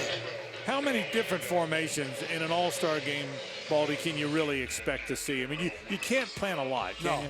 No, I mean, they're basically working out of at most 5 different formations. A lot of 2-by-2 sets. That's 2 receivers on one side, 2 on the other. You could go 2 tight ends. Mike Tice is the offensive line coach for Team Kai. So he's been working with 9 or 10 different players. And then, you know, some of these guys like Klotz can be a fullback, can play tight end, can actually go into the slot and play receiver as well. So after the timeout, Team Kai faces a 3rd down and really less than a yard. Klotz is the fullback. Boone the running back. Hunter Decker's playing for the first time today, the quarterback. They got tight splits. This looks like a run. It'll be a quarterback sneak. He's going to make it with some ease. He got it inside the 10-yard line. He got it to around the 7-yard line. Gained about 5 on a quarterback sneak. And a 1st and goal upcoming for Team Kai. So playing center is Josh Freeb. I mentioned him earlier. He's never played center in his life. He's been a guard at Michigan, been a really good player at Michigan, won a national championship there a year ago. But he was the center on that quarterback sneak. He led the way. Got good push for Deckers to get that 1st down. They'll stay in that I formation look. Klotz remains the fullback ahead of Penny Boone. Hunter Deckers under center. Stumbled a little bit, handled it to Boone on a little bit of an off tackle to the right. He kept his footing enough to get the handoff off, and Boone got it inside the 5-yard line to the 4, maybe the 3-yard line. That's good running considering the way the play started. Not only is it good running, Frank, but it's something you can't really practice much. You can't play full contact in these all-star games, so you can walk through it. You can do some half-line drills, but it's a good drill. I mean, just goal line running, short yardage running. It's an important component for any back. Nicholas Jackson from Iowa made the tackle. 2nd and goal from around the 3-yard line. Boone the running back, a 1-back set this time. They're going to throw it. Deckers fires to the left side. That ball is going to be bobbled and an incomplete. Good coverage in the left corner. He was well covered. That is nice work on the left side. It'll be 3rd down. Yeah, just a fade on the outside. Excellent job right here of getting his hands inside, playing blind, and getting up there and getting the ball out of Kobe Hudson's hands. Good work in the secondary. That was Kendall Bowler. Bowler knocked it away from Hudson. It'll be 3rd down. 3rd down and goal officially from the 3-yard line. It is just inside the 4. I got to believe that Brian Billick believes he's in 4-down territory, even if they don't score here. Here's that I formation look again. Boone remains the running back. They'll run it with Penny Boone to the left side. He is blown up. There was nothing there. Great work by Team Aina's defensive front. I mean, really good work that time. Sebastian Valdez from Washington broke through him. He got penetration that time. Boone had no shot. Sebastian Valdez did a fantastic job, and on comes the field goal team.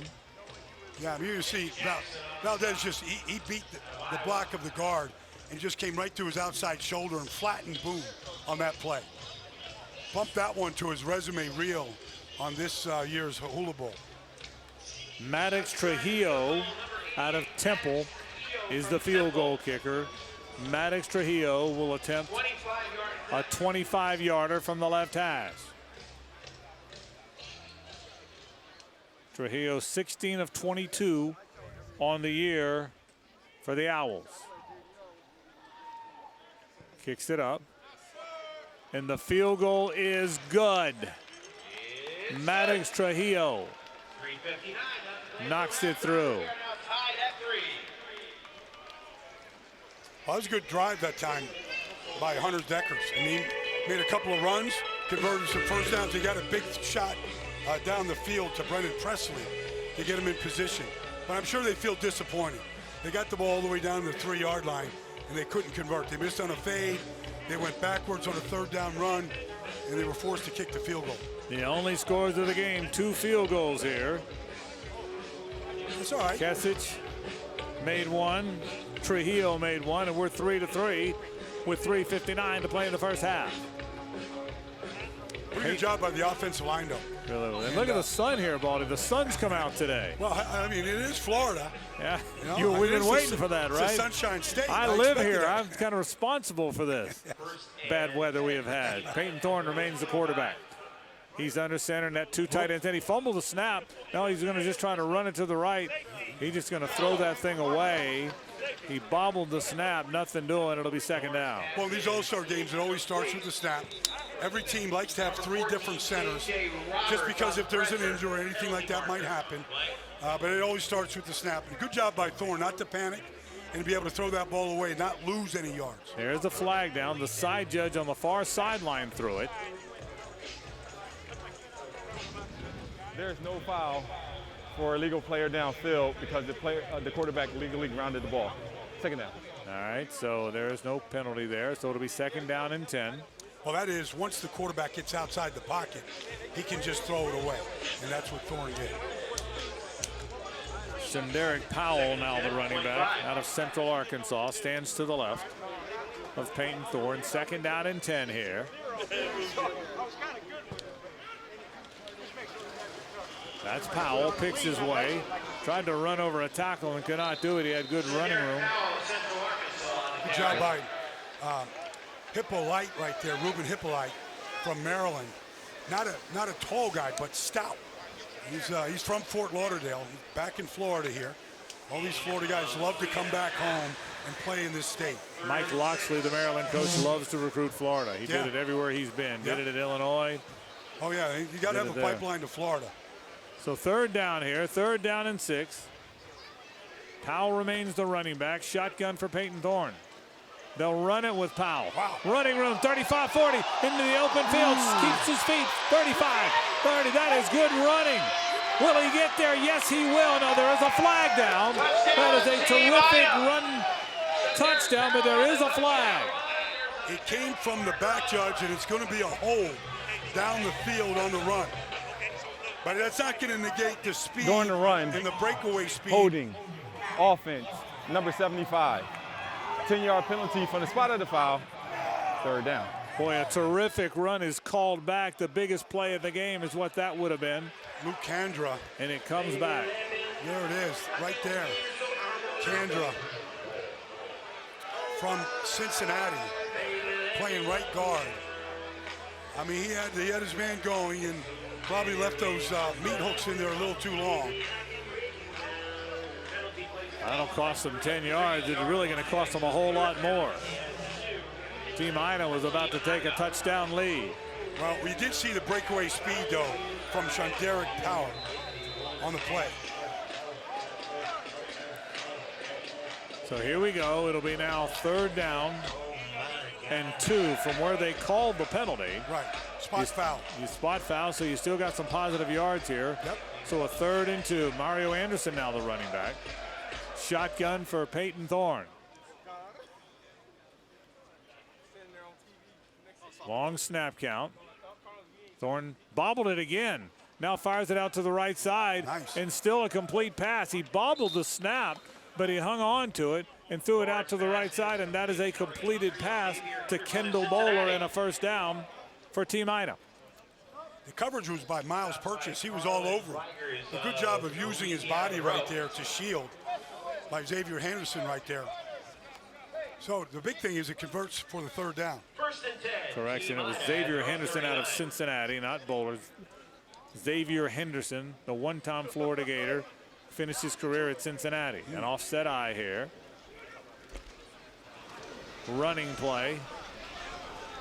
That's Anderson. A flag comes in. It was a short gain of about 3, but let's check the flag. Well, the penalty's been a problem for Team Kai here today. And an eye. During the run, holding, offense, number 32. 10-yard penalty, first down. Drake Dabney, the tight end, the guilty party out of TCU. That'll back it up back to the 29-yard line. See what he's doing? Drake down. I mean, look at him. He's looking at his gloves. He's like thinking maybe there's something in the gloves. I got to tighten these things up. Those grips are a little bit too tight.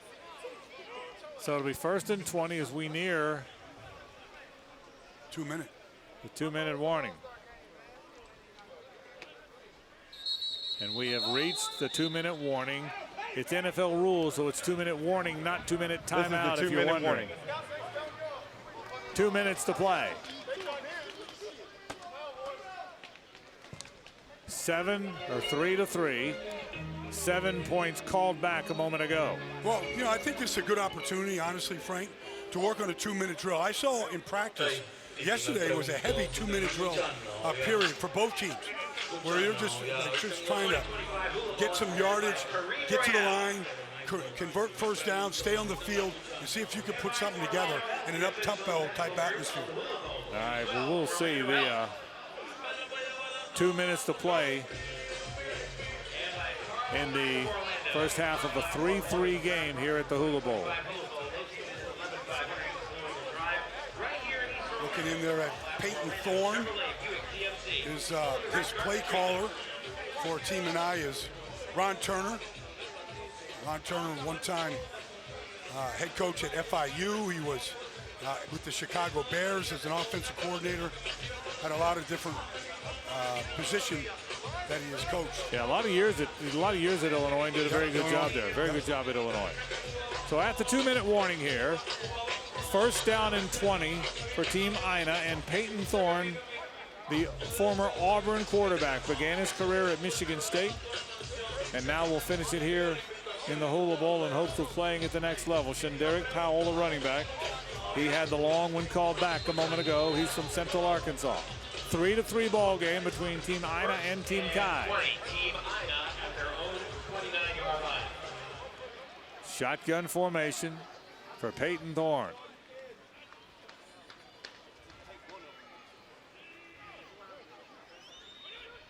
He drops, 4-man rush, fires deep downfield, and that ball is going to be incomplete. He wanted Xavier Henderson, but the safety came over and knocked it away at the last minute. That's Shaq Loyal right there that did a good job of being patient right here, coming over the top, and then getting the ball out of Henderson's hands.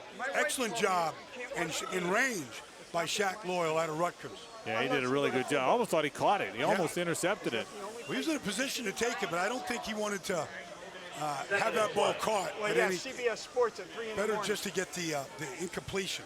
2nd down and 20 now. Powell, the running back, stands next to Peyton Thorne. This is Powell on an inside handoff. Tried to bounce it outside. Nothing there. Started inside. Tried to bounce it out to the outside. Tried to get the edge. Couldn't do it. Maybe gained a yard or so. 3rd and very long coming up now for Team Aina. But I tell you, I just saw Keontae Hamilton from Rutgers just swat the left guard on the play, number 95, and chase it all the way to the sideline. He caught my eyes all week long. As a guy who's very physical at the point of attack, that's a great escape by Keontae Hamilton on that play. And Baldy, is hard to find those big linemen that can run too, and he can really run. Well, he flattened, you know, and that's what you want to see. You want to see him get to the sideline, chase down everything sideline to sideline. 3rd and 19. He got out of bounds. That stopped the clock. So 3rd and 19 here. Play fake. A little wide receiver screen. That's Henderson on the right side. He's going to get hit after the catch. Tackled around the 35-yard line was Xavier Henderson. Looked like Carlin Vigors, the corner, made the play. Or actually, I take that back. That was J.J. Roberts on the tackle, number 14. Second charge, Ryan timeout. Billick will call a Team timeout. Kai. He wants to get the ball back with 1:37 to play in the half. So Billick uses the second of his 3 timeouts to try and get the ball back for his offense in a 3-3 game. Well, all these coaches want their players to be seen in a 2-minute drill, an up-tempo offensive, and plus, both these coaches are trying to win. I mean, there's a lot on the line for these guys coming down here and giving a week of their time. This is Jesse Mirko. 2 punters are wearing 97 today, but this is Mirko. Gets it away. Punters have been good. They really have. Fair catch called for and made inside the 15-yard line, and that is where Team Kai will start. with 1:30 to play in the first half of a 3-3 game in the 2025 Hula Bowl. Frank Frangie, Brian Baldinger with you. Savannah Collins with us as well. A lot of defense as you might expect. The punters have been very good. What else has caught your eye, Baldy, as you get almost to the end of the first half here? Well, I've just been looking at the defensive line on both sides. I thought they've applied pressure. I think we've seen some good rushes, whether it's power rushes or moves, to be able to turn the corner and affect the quarterback. I think it's been a good day for the defensive line. So Deckers will remain the quarterback. Merritt the running back. There'll be an I formation to start this thing. From their own 12-yard line with 1:30 to play in the first half. Running play, that's Merritt. A little bit of room, 20-yard line. He's going to get knocked out of bounds after about a 10-yard gain, but yet another flag comes in. One thrown in the holding area at the beginning of the run. It's going to come back again. I think it's going to be on the tight end, Carter Runyon from Towson State. During the run, holding, offense number 86. 10-yard penalty. So, correction, that penalty is forced half the distance to the goal line. First down. You're right, Baldy. It was Carter Runyon, the former Towson tight end, the 6'6", 235-pounder, the guilty party, and that'll back it up to the 8-yard line. Sometimes guys just admit what they did. They like to point to themselves, and that's what Carter was doing. Kind of easy to see that. So that'll back it up. 1:24 to play. Deckers drops, fires out to the left side. That's incomplete. Second down and 14.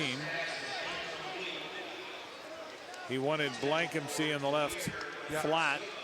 Second down and 14 upcoming. Yeah, I like that corner right there, number 7. Kendall Bowler, who's made a couple of plays here today from Florida A&M, playing up, good speed. He played on top of the receiver that time, Blankenship, and challenged him. Second down, 14. It'll be interesting to see if Mike Smith uses a timeout here if they run the ball. They will run it to the right side. Getting to around the 16-yard line or so is Merritt. Yep, and as expected, Mike Smith calls a timeout with 1:15 to play in the first half. Now these coaches want to get 30-second charge timeout. Team Aina, they're first. These coaches, Frank, they want to get every possession possible. So they're playing the clock. Good clock management on both sides. It'll be interesting to see a 2-minute offense. We haven't seen that yet. We've seen more traditional. And again, Baldy, it has the feel of an NFL game. There's only so many formations you can use. Yeah. There's an NFL ball. There's NFL rules. It really has the feel. College games can be more diverse in terms of what offenses do. This has the feel of a pro game. It really does, and that's the idea. Yeah, it is. It's just really to showcase talent, position by position. And so it's good for guys in the pits, offensive and defensive linemen, to go up against each other like this. Third down and 7. Mike Smith to use the first of his 3 timeouts. Deckers the quarterback. Merritt the running back. It's an I formation look. You would think it's going to be a run. We'll see. Third down and 7 for Deckers. Play fake. Dropping the throw. Checks it to the middle of the field. That's picked off. Intercept to the 10, to the 5. Hit down inside the 5-yard line. That is a terrific job by the defense. The ball was overthrown and intercepted, and what worked that time? Major Williams picked it off and got it inside the 5-yard line. Just zone coverage, and the ball floated out of Decker's hands, and here you go. The rolling on the field is an interception.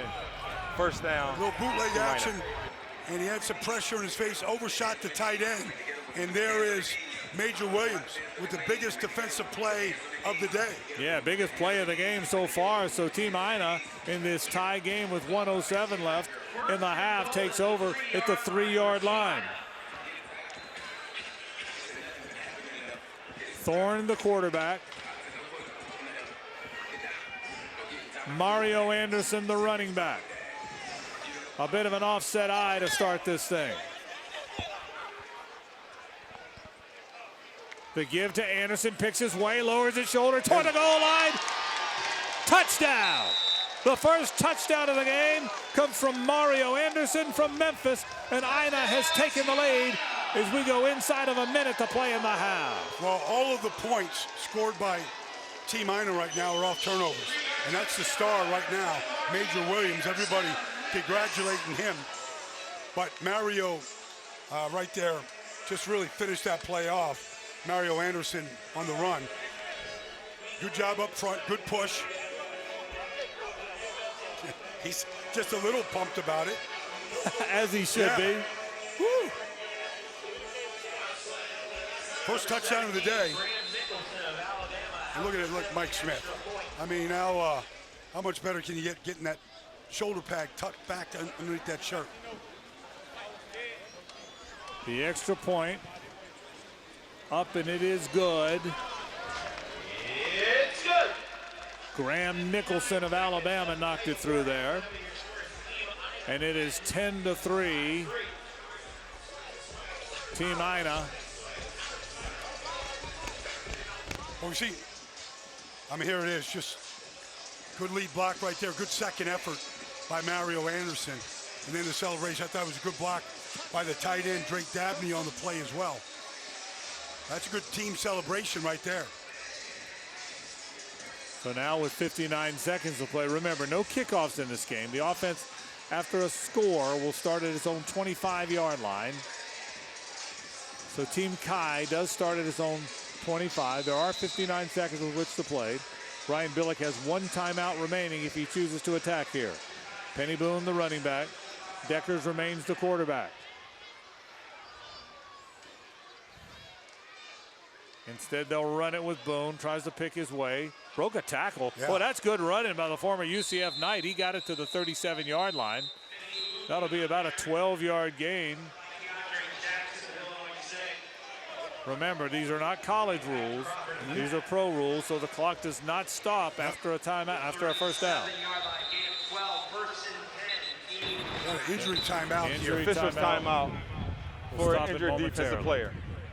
First injury of the day, I believe. Yeah, it's been, and that's a good thing. That's a good thing. There's been. That is a charge timeout to Team Aina. That's their second charge timeout. So because of the injury, they will charge the timeout. Again, NFL rules today. Only 33 seconds remain. Team Kai has one timeout left if they choose to use it.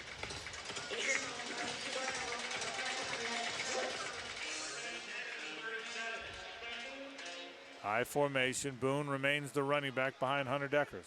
They run it with Penny Boone again. Cuts it back inside. Got it to around the 43 or so.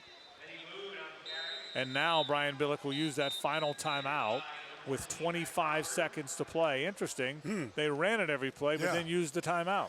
2 runs, so they took 35 seconds off the clock. But Third they're in and a final position. Out. They're in a position Team right now, Kai. though, with 25 seconds to go. 30 seconds. If you could get the ball to the 30-yard line, you have time to go and clock it and put hurry-up field goal team effort out there. Second down and 4, but the downs aren't what matter now. 25 seconds remain in the half. Team Aina leads 10-3.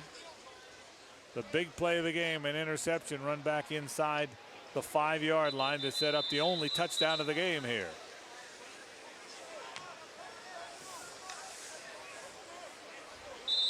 Gain of 6 on the previous play. So 2nd and 4. Boone remains the running back. Pistol formation this time. First time Deckers hasn't been under center in this series. He does have a 4-receiver set. Dropping to throw is Hunter Deckers. Steps up. Now he fires downfield. That ball's tipped. And that's intercepted. That ball's picked off. That looked like it was tipped and then intercepted. It's like Marlowe on the carom. Marlowe. Martin Marlowe from Syracuse picked it off with 17 seconds to play in the half. Yeah. I mean, I think that's the third turnover right now by Team Kai. And you're going to see Decker's going to step up. Ball was tipped, and Marlowe comes up with it, and they got good field position. That's pretty athletic play too. Even though it was tipped, he had to kind of high point it a bit. Well, Mark Marlowe was a late addition to the Hula Bowl this year. He's certainly taking advantage of his time right now. So Thorne comes back out. Will Team Aina try an attack here? They've got 17 seconds here. It is a shotgun for Peyton Thorne. Dropping the throw. He's going to get hit. And that'll be that, I would imagine. They got him back at the 40-yard line. And the clock will continue to tick. Third and final charge timeout. Elijah Ponder got him from Cal Poly. They do spend the timeout, but there's now 5 seconds to play. Correction, there is no timeout on the play. That's the end of the half. All right, they did not call the timeout. They thought they did, they did not, so the half will end.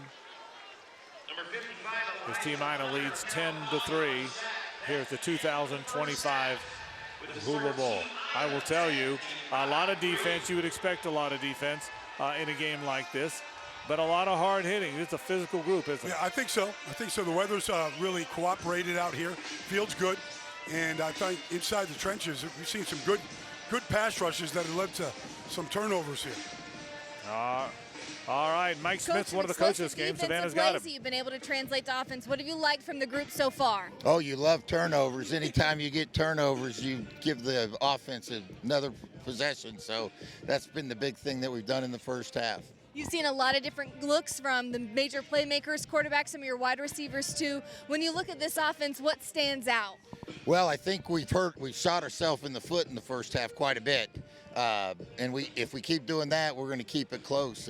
If we can get some positive yards and stay out of those third and longs and second and longs. Coach, you've been a part of the Hula Bowl for 3 years. This is your 4th one. When you look at this team, what are some major things that stands out about where college football is at right now based on this talent? Well, it's a very talented, it's the most talented group that we've had.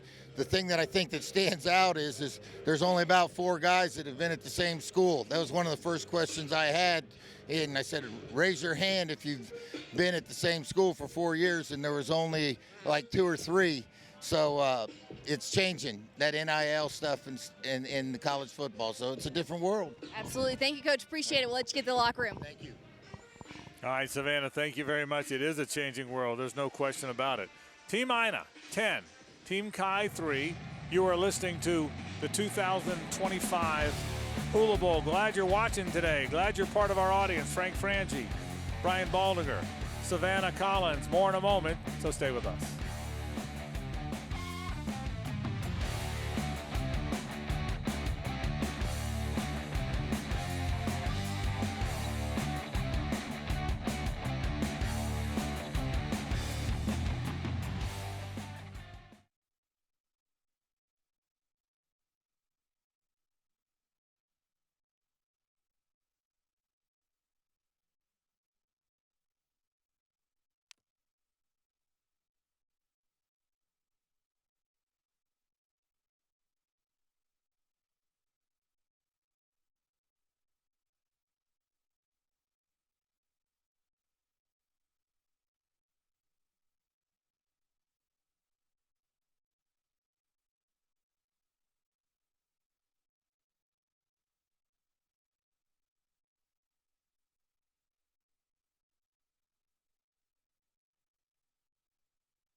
Frank Frangie, Brian Baldinger, Savannah Collins with you as the bird flies over. This turned out to be a nice day here in Orlando. Team Kai trails Team Aina 10-3. Back in a moment from Orlando after this.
Frank Frangie, Brian Baldinger here. When you combine the Tampa Bay Lightning and Disney, well, that's what you get. That's the look.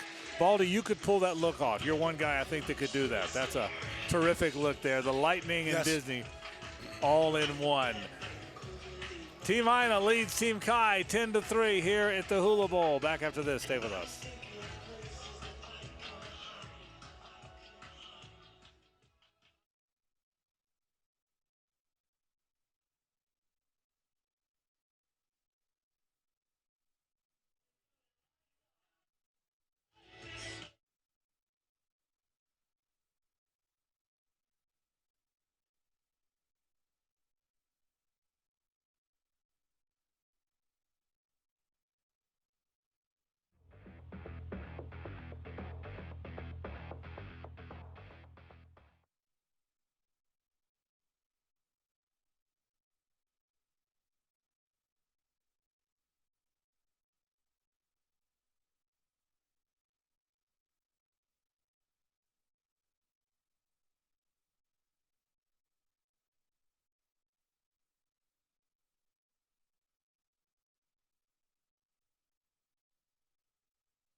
Those fans are enjoying the 2025 Hula Bowl here in Orlando. Team Aina leads it 10-3. Let's look at a few of the highlights here, Baldy.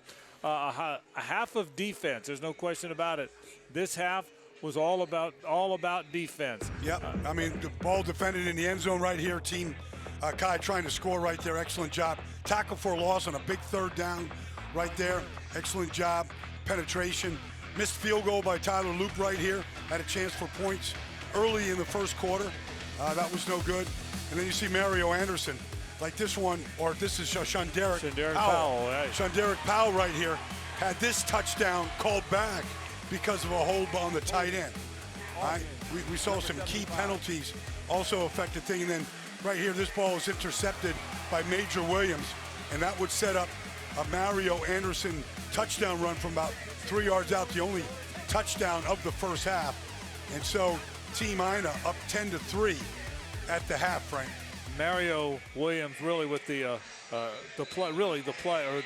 play of the Major Williams, rather, with the play of the half. Of all the plays in the half, Major Williams, the biggest play of the half. Yeah, no, I mean, he's deflected right there, pass by Deckers. He had 2 interceptions in that first half.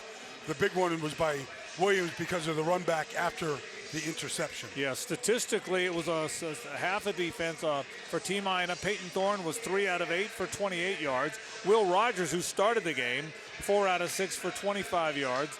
For Team Kai, you said Connor Bazelak was 5 out of 10. You made the point, Hunter Deckers, just 1 out of 5 with the 2 interceptions. So here we go as we start. Team Kai will have the ball first. They'll go left to right here as you see it. And Brady Cook returns as the quarterback. Brady Cook, the quarterback from Missouri for Team Kai.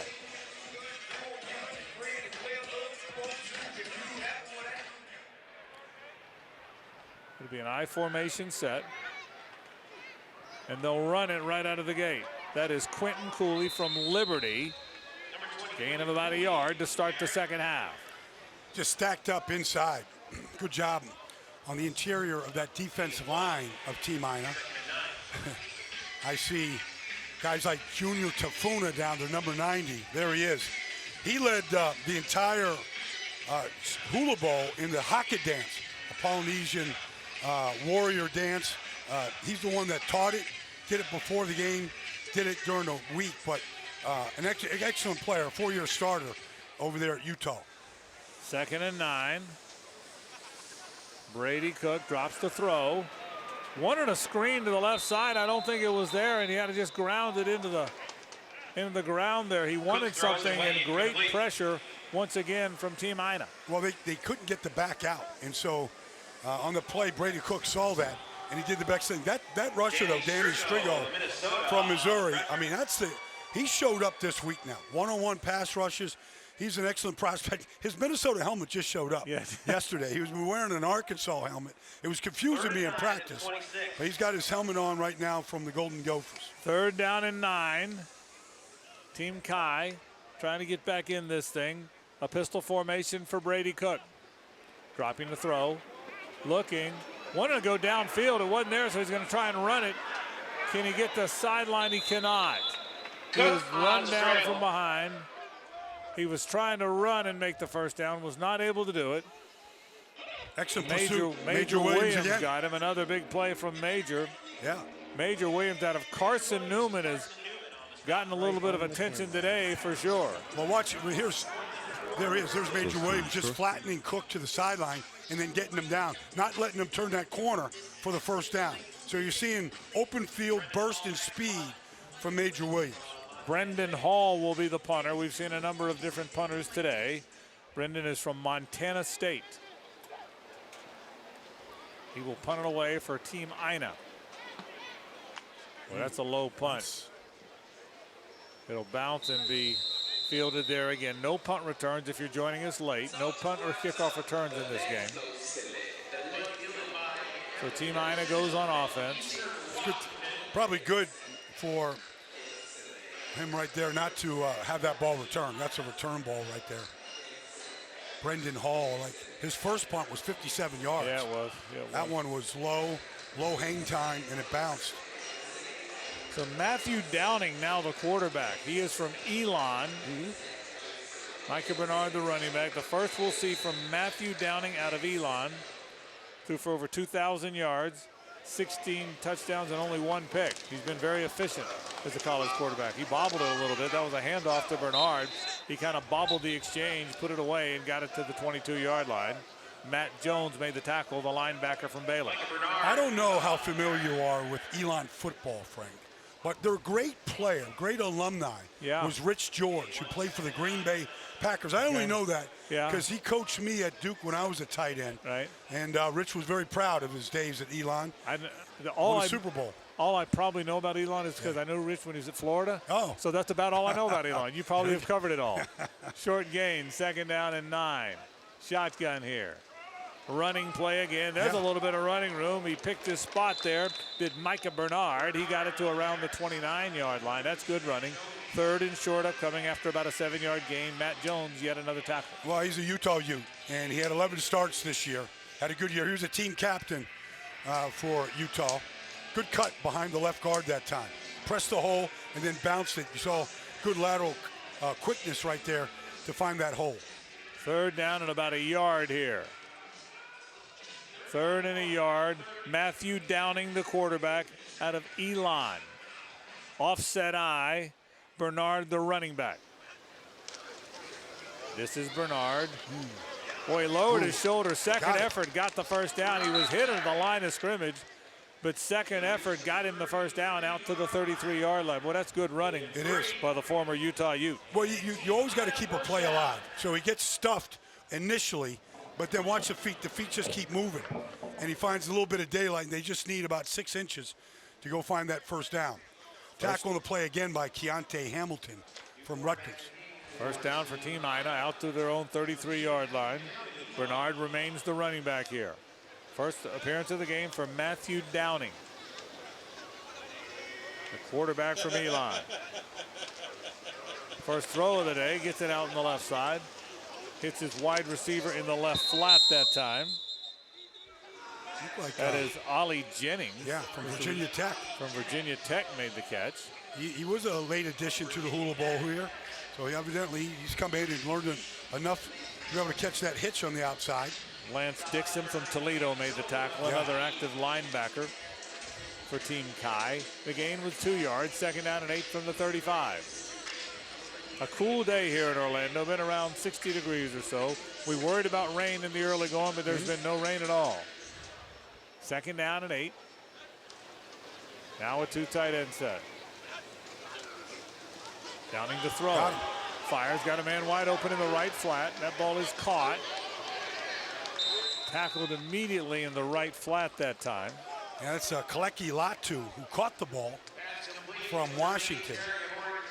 A 6'7", 245-pound tight end made the catch. Short gain again of about 3 yards. It's 3rd and 5 from the 38. Tackle by Zion Childress out there from the University of Miami. I guess he's wearing a Miami helmet, but. 3rd and 5. Powell now the running back. Next to Matthew Downing. Downing drops, 4-man rush. Moves around in the pocket, now starts to scramble. He fires, he's just gonna have to throw that thing away. There was nothing there on 3rd down and 5. Yeah, that's Keontae Hamilton right there chasing him. Again, along with Colorado's. So they're gonna have to punt it away. Yeah, nice day there. You see Chidozie right there, Wanquo from Colorado, the 2 of them. Mark the set on the punt it away. He's from Colorado as well, by way of Australia.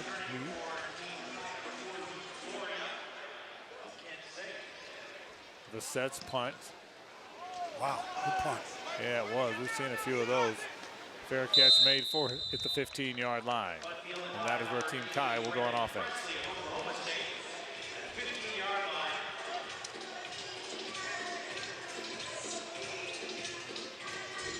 I was at the team hotel yesterday, the Carib Royale, and I can't tell you how many players were in the film room just watching their practices and just kind of reviewing their techniques and everything in preparation here for today. You love to see that commitment during the week. Yeah, and I would think, Baldy, the guys that come here take it seriously. Yeah. There's a lot of other things you can be doing just after your holidays. Yeah, you're right, but this is a real stepping stone to where they want to get to, which is that next level. They'll run the ball. Short gainer that time. Ja'Cory Merritt was the running back. The carry number 11, Ja'Cory Merritt of Arizona.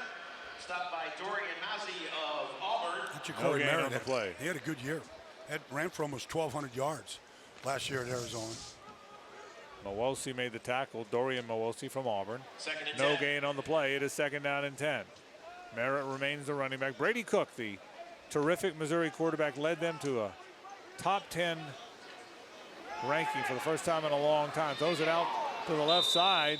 Well covered was his receiver. There wasn't a whole lot there. He wanted to get it to Kobe Hudson, but he was well covered that time. That's James Burgess right there. Hey, Burgess. Out of Alabama State, big corner, 6'2", long. He uses his length well a couple of times so far today. And you see more and more of that, don't you, Baldy? Long, athletic cornerbacks. I mean, as receivers have become a premier position, cornerbacks more than ever. Well, I mean, one of the guys that's in contention for the Defensive Player of the Year is Patrick Surtain.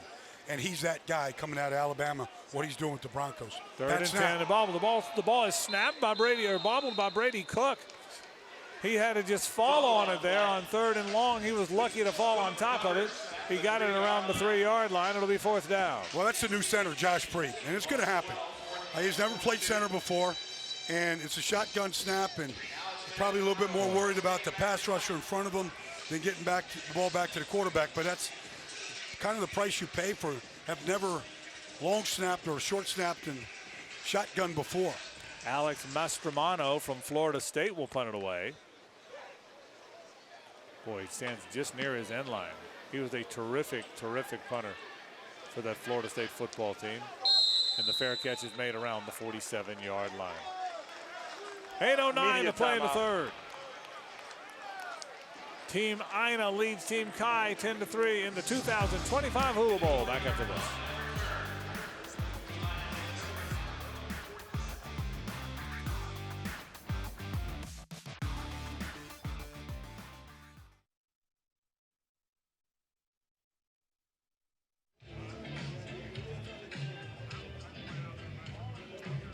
And by Orlando Health, the official medical group of the Hula Bowl.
Ten to 3 is our score here. 8:09 to play in the 3rd. Let's go back to the sideline with Savannah. Savannah. Well, the players haven't had a lot of time together to really understand and get to know a whole new system of offense, but they have some help from a device that they're wearing this game.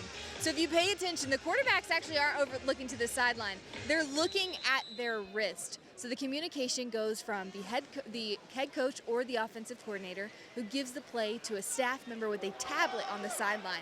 And then that tablet sends the play to not only the quarterbacks, but all the linebackers are wearing one of these on their wrists too. It does it in under 1 second, so it simplifies things during today's bowl game to help the communication and help these teams run their offense. Brian, I hear that you actually have one up there in the booth and have been able to see the plays as they come in. You're right, and you know, these plays, they don't need any Wi-Fi. They're all encrypted. Nobody can steal it, right? But it is a silent communication And I think it's the future. Like right now, it's 46 dice left west, Jet Reno X Pig. All right, so we'll see if right here Matthew Downey can execute that. Yeah, the first carry was a 1-yard gain. Dropping is Downing. Fires. Oh, that was a drop. A little slot right on the money to Chandler Brayboy out of Elon. That was Elon to Elon, but Brayboy couldn't bring it in. He's got a bunch of them for him. That was a drop. The wristband can't catch the ball. They could just call the play. It's a good throw. You would think that these two would have the best connection of everybody at this Hula Bowl. But I want to go back to the wristband. That's really a cool thing. You actually can watch the play being called. Yeah, it just comes right through. And everybody that is wearing it can see the same thing. The receivers, the quarterback, and it makes for instantaneous transmission and communication. 3rd down and 9. It's a really cool thing. There's more and more technology in football than ever. Meanwhile, he drops the throw. It's a screen to the right side. That was bobbled, but he hung on, and that's good running. That's Mario Anderson back in the game. He's got the only touchdown of the game today. He got it to the 37-yard line, and that'll be a first down on the screen pass. Well, it was double catch, good concentration. And it went through the hands at first. Little slow screen here to the right. Got a couple offensive linemen out there. That's the best execution of the screen today by either team. Team Aina now with a first down at the 37-yard line. They already lead this thing 10-3 inside of 7 minutes to play in the 3rd. I think this wristband is just too cool. I'm watching you watch these plays. I'm like amazed by this. Well, we used it last year, and they had a lot of success with it. Offset eye. Downing wants to throw this time. Running out of room. Fires right side, and that's going to be incomplete. Boy, the coverage in the secondary, and even in that case with the linebacker, boy, the coverage has been, I think, fantastic today throughout the course of the day. That's the linebacker, Hippolyte, right there on coverage. He's made a couple of plays with his speed. He's a Fort Lauderdale kid, high school there. But at 240 pounds, he really goes good lateral speed. Matthew Downing, the quarterback. That's an incomplete pass, 2nd down and 10. 10-3. Aina leads it. Anderson, the running back. This is Mario on that inside handoff. Picks his way. Man, that is good running. He got it inside the 30, about a 9-yard gain to the 28-yard line. Boy, this guy, Mario Anderson's got NFL written all over him, doesn't he? He's got good quickness. He ran right behind the center, Dylan Poirier from New Hampshire, snapping the ball. Pretty good block right at the point of attack, and Mario Anderson right now is not missing many holes. 5'9", about 210.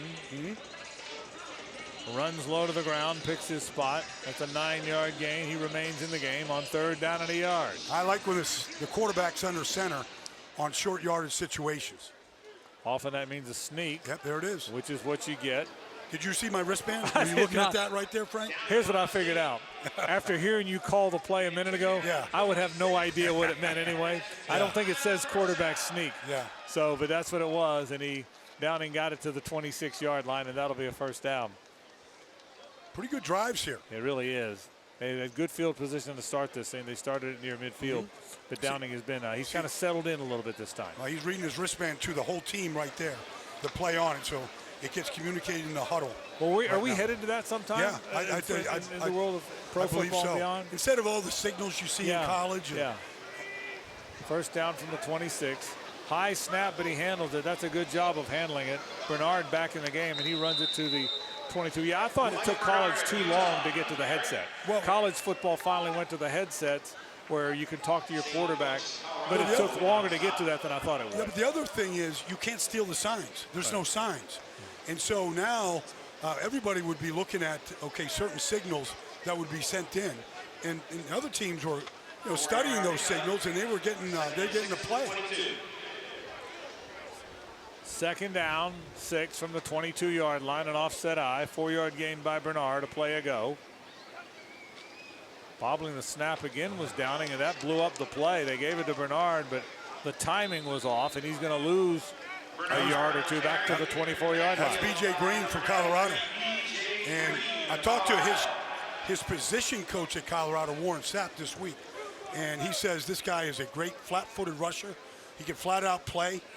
He's got tremendous strength. And I asked him, what did Sapp tell you? He goes, just play fast. Play fast. Don't think too much. Get out there and react. if a football game broke out among staffs, if you got Prime and Staff on your team, you're probably going to do okay. 3rd down and 8 after the loss of 2. Downing drops, looks, now checks it down to the middle of the field. The check down was to Micah Bernard. He's going to get tackled shy of first down yardage around the 19-yard line. What does Team Ida decide to do? You can make it a 2-possession game if you bring on the field goal team, and that's what they're going to do. Yep. But that was a good check down there. Good drive that time by Matthew Downing. Get what you can. Put the field goal team up, trying to go up 13-3 here. So Tyler Loop will be on from Arizona. Kickers are playing for both teams today, by the way, if you're wondering. Tyler Loop on, a 37-yarder from the left hash to extend it to a 2-possession game. The kick is up. No, he missed that badly to the right. It just faded on him, didn't it? A miss hit, and it stays a 1-possession game, 10-3 with 2:58 in the third. Back in a moment after this from the 2025 Hula Bowl.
Frank Frangie, Brian Baldinger, Savannah Collins with you on a sunny day here in Central Florida at the 2025 Hula Bowl. We do want to thank Caribe Royale. You were talking about being at the team hotel. Yeah. What a wonderful resort it is. It is. And Caribe Royale, the title sponsor of the Hula Bowl. We love our time there, and we appreciate him sponsoring this wonderful event. No question. Right there in the middle of the field. The logo, the Caribe Royale. Yeah, it is. Yeah, it is. Wonderful. Really is a wonderful resort. So here we go. The Team Chi back on the field, go left to right. Brady Cook, the quarterback, dropping the throw, fires, little back shoulder throw, but there's a lot of contact. That's going to be a penalty, and it should be. That's going to be on Jonathan Edwards, the corner, who pulled the jersey right there. Yeah, you could see it the whole way. The back shoulder throw was a pretty good one. He wanted Blankensee along the right sideline. It was a really good back shoulder throw, but the interference was pretty clear. That's number the right 15. Penalty enforced at the spotted foul. Automatic first down. Jonathan Edwards was in good position. He just used his hands to grab on the play, Blankensee, and just pulled him down. But he was actually in a good position to play that ball in the air. First down will be out to the 40-yard line. Team Ina leads 10-3, but Team Chi on the move here. I formation to start this possession. They'll run it with Penny Boone. He lowers his shoulder, got it to around the 42, maybe the 43-yard line. I tell you that, just watching Junior Tafuna, number 90, the defensive tackle, really can play nose tackle, can play the 3 technique, but just really tying things up inside, getting off the block. He's been impressive here today.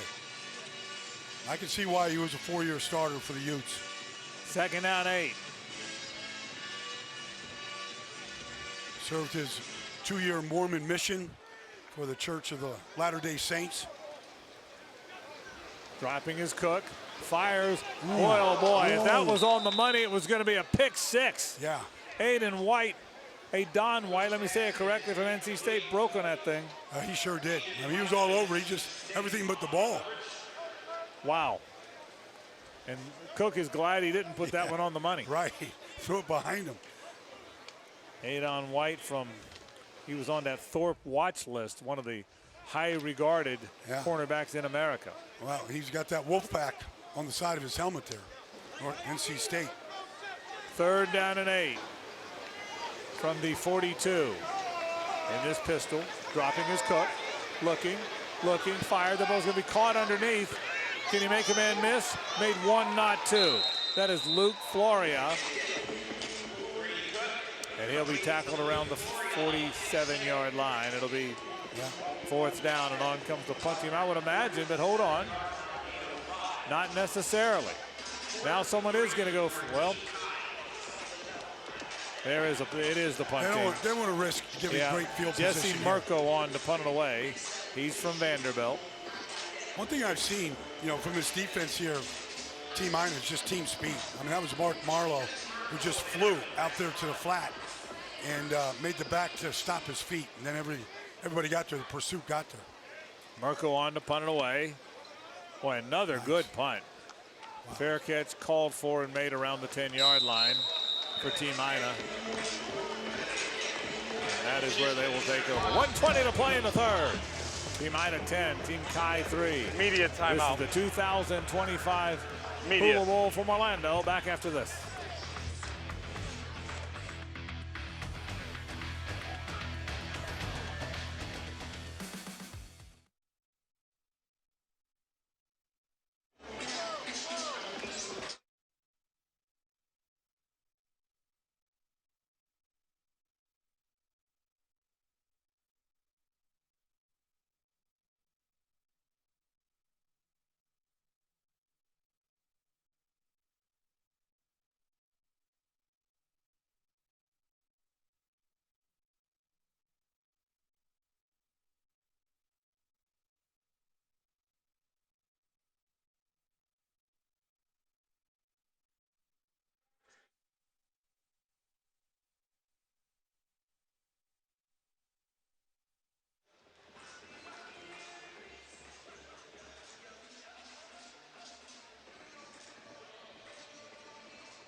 In your screen is Ted Cottrell, the defense coordinator here for Team Aina. But Ted one time was the defensive coordinator for Marv Levy in the Buffalo Bills. He coached a guy named Bruce Smith, the all-time leader in sacks in the NFL. A great defensive mind, loves the game, loves teaching the game. I think these kids all learned a lot from Ted Cottrell this week. He's also got on that cool No Rivals hat. That's the official hat of the Hula Bowl. That is a cool thing. I got one of those. The official hat of the Hula Bowl from No Rivals. Meanwhile, back on the field, that is Micah Bernard from Utah.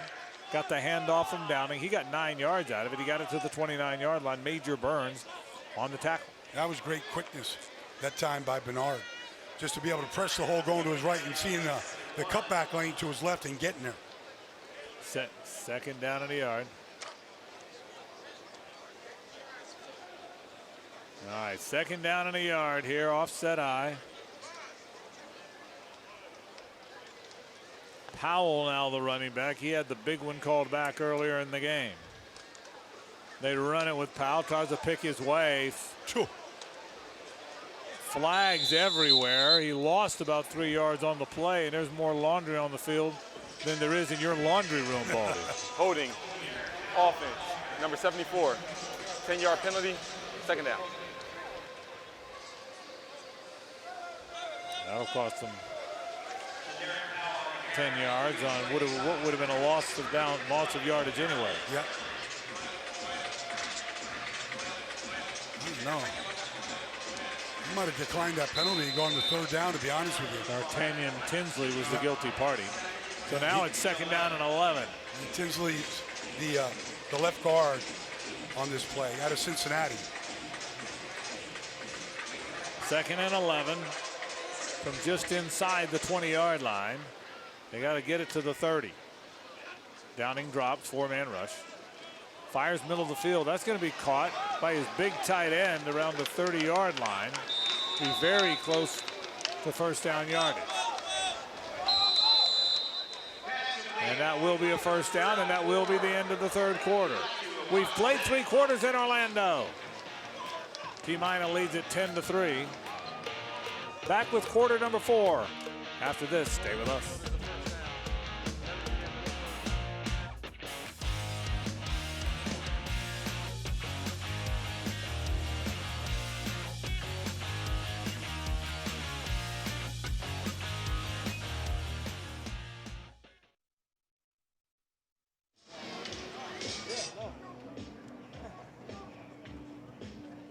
Can you go get him and tell him to stand in, number 13?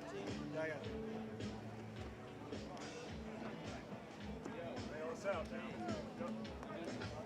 Oh God, where'd he go?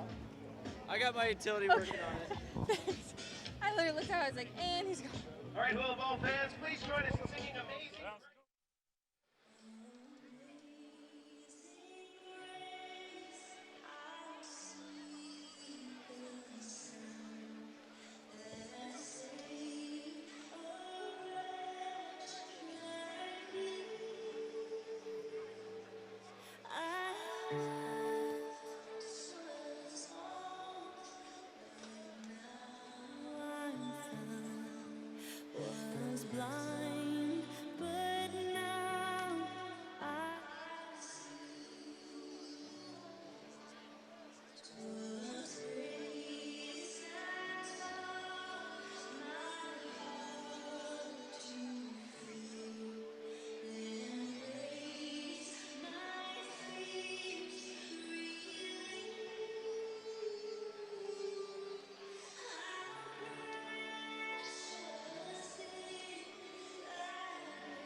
One quarter to play here in a sunny day here in Central Florida, 10-3. Team Aina leads it. Let's go back to the sidelines with Savannah Collins and a special guest, Penny Boo. Penny, last game at home. You've got some family here too. What is it like to cap off your college season here at the Hula Bowl?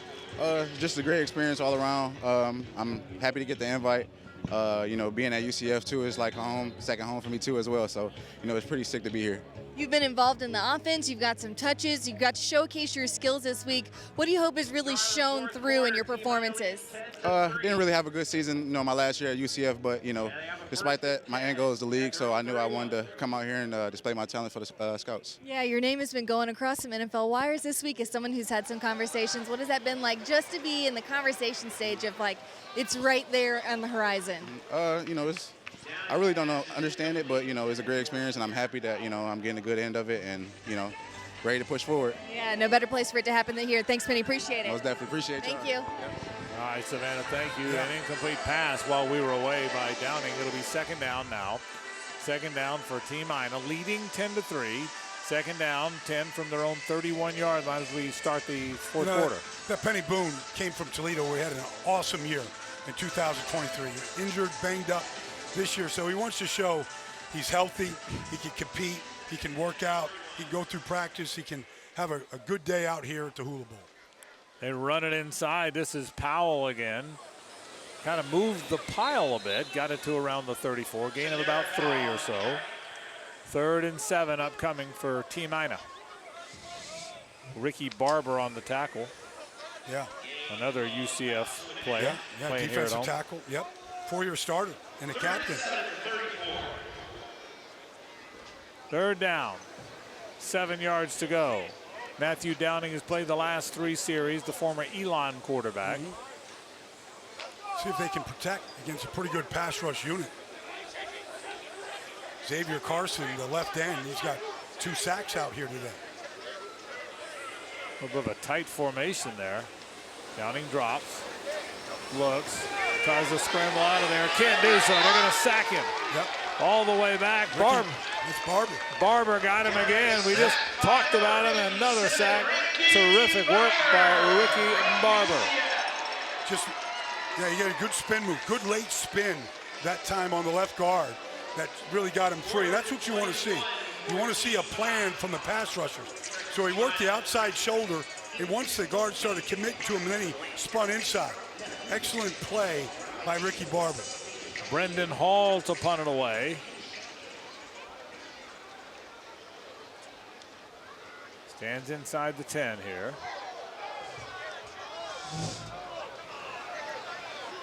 A lot of conversation here. They had to start the play clock again. They're short a player. There's not a protector there. Doesn't really matter. Low punt this time. Not one of his better ones. And it will be fielded around the 34-yard line by Team Chi, and that's where they will go on offense. They'll go right to left, trailing 10-3 in this Hula Bowl here in Orlando. FBC Mortgage Stadium on the UCF campus. Once upon a time, UCF played their games downtown at Camping World Stadium. Okay. But they found a nice home here. It's a perfect home for him. Well, they're renovating it. They're adding some, they're just working on it, trying to upgrade it. Big addition to the Big 12 here. Connor Bazelak back in the game at quarterback. Running play, just not a whole lot there. Ja'Cory Merritt was the running back, but he might have lost a yard on the play. Bazelak was 5 out of 10 for 36 yards in the first half and hasn't played since that first quarter, but he's back in the early moments here of the fourth period. Well, that play was made by Brian Addison, number 16. And, he played over 60 games for UCLA. Had 6 career interceptions, had a pick 6 this past season, and that was a tackle for a loss. Bazelak will go under center here. Second 11, 10-3 ball game in the final quarter. Play fake. Bazelak wants to throw, fires it deep, but the ball's going to be caught. A little in route, and that's going to be a first down. Out past the 45-yard line. Isaac Tesla caught it, the Arkansas wide receiver. He moved the sticks all the way to the 47-yard line. He's a big target. Just sat down right in the zone between the corner and safety, and that's a good throw by Bazelak. They've been looking for those kind of first down throws. A 6'4", 217-pound wide receiver with very good hands. Yeah. First down at the 47-yard line. Bazelak back in the game for the first time since the early going. He played the first quarter only. A pistol formation here. Bazelak pump fakes. Now fires. That ball's going to be caught. That's Badger. Made a man miss. He threw it along the right sideline. Elijah Badger caught it and stepped out of bounds at around the 36-yard line, and that's first down. He beat James Burgess out of Alabama State. Well, he beat him with the double move. So just a little pump fake by Bazelak, and he got behind him. Little stuttered his feet right there on the outside. Pump, and then throw it to the outside. It's a good-looking play. Beating man coverage on the outside. I haven't seen Bazelak since the early days when he was in Missouri, but he's a good-looking. Throws a good-looking ball, doesn't he? Yep, 2 good throws in a row. First down at the 36-yard line. Team Chi trails Team Aina by 7, but they're on the move here. Dropping again is Bazelak. That ball was almost picked off. Oh, goodness, he got lucky there. That's Bowler. That had pick 6 written all over it, didn't it? Yep. He did everything but catch the ball, did Bowler, and he was sitting on that route to Elijah Badger. Well, that's the thing. He did everything right, and the easy part is catching it. Like, he read that right. He had to put his left foot in the ground. He broke on the ball. He read the play, he might have a nightmare or two about that one. He's had a great day. He'd love to have that one back. 2nd down and 10. Bazelak dodged the bullet there.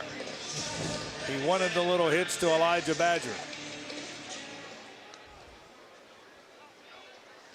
They'll run it this time out of a 2-back set. That's Ja'Cory Merritt. He's been busy, the former Arizona running back. Junior Tafuna out of Utah made the tackle at around the 32-yard line. 3rd down, 3rd and 6. Nearing the 10-minute mark in the ball game. 10-3 game.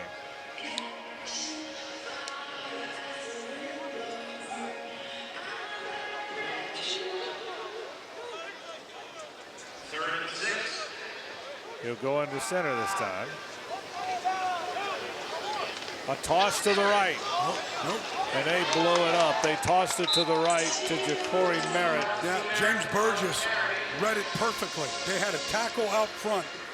It was Amari Kite from Central Florida. He read it, got unsighted, and Burgess made the tackle. And Brian Billick has left the offense on the field. Well, they haven't been great from kicking field goals to begin with. Might as well keep them out there right now. 4th and 6. First time today somebody's gone for it on 4th down. It'll be Team Kai trying to convert. They trail by 7. Final 10 minutes of the ball game here. Can they convert a 4th and 6?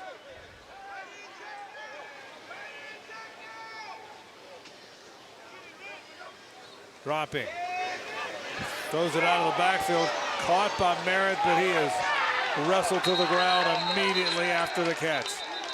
Really good work that time. And a terrific play by Power Eccles. Yeah. The linebacker in perfect position right there.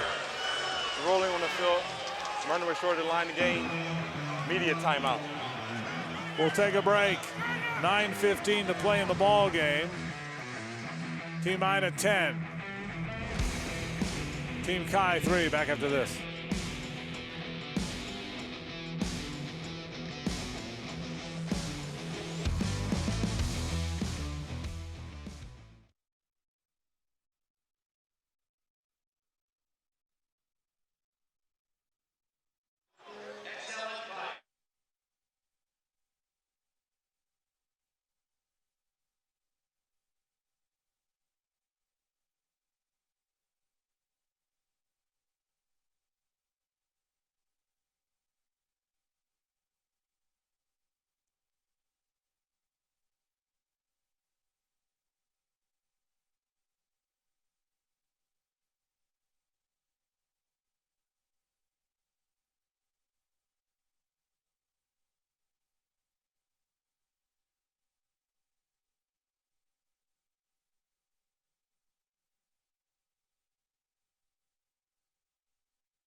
Xavier what? Carlton.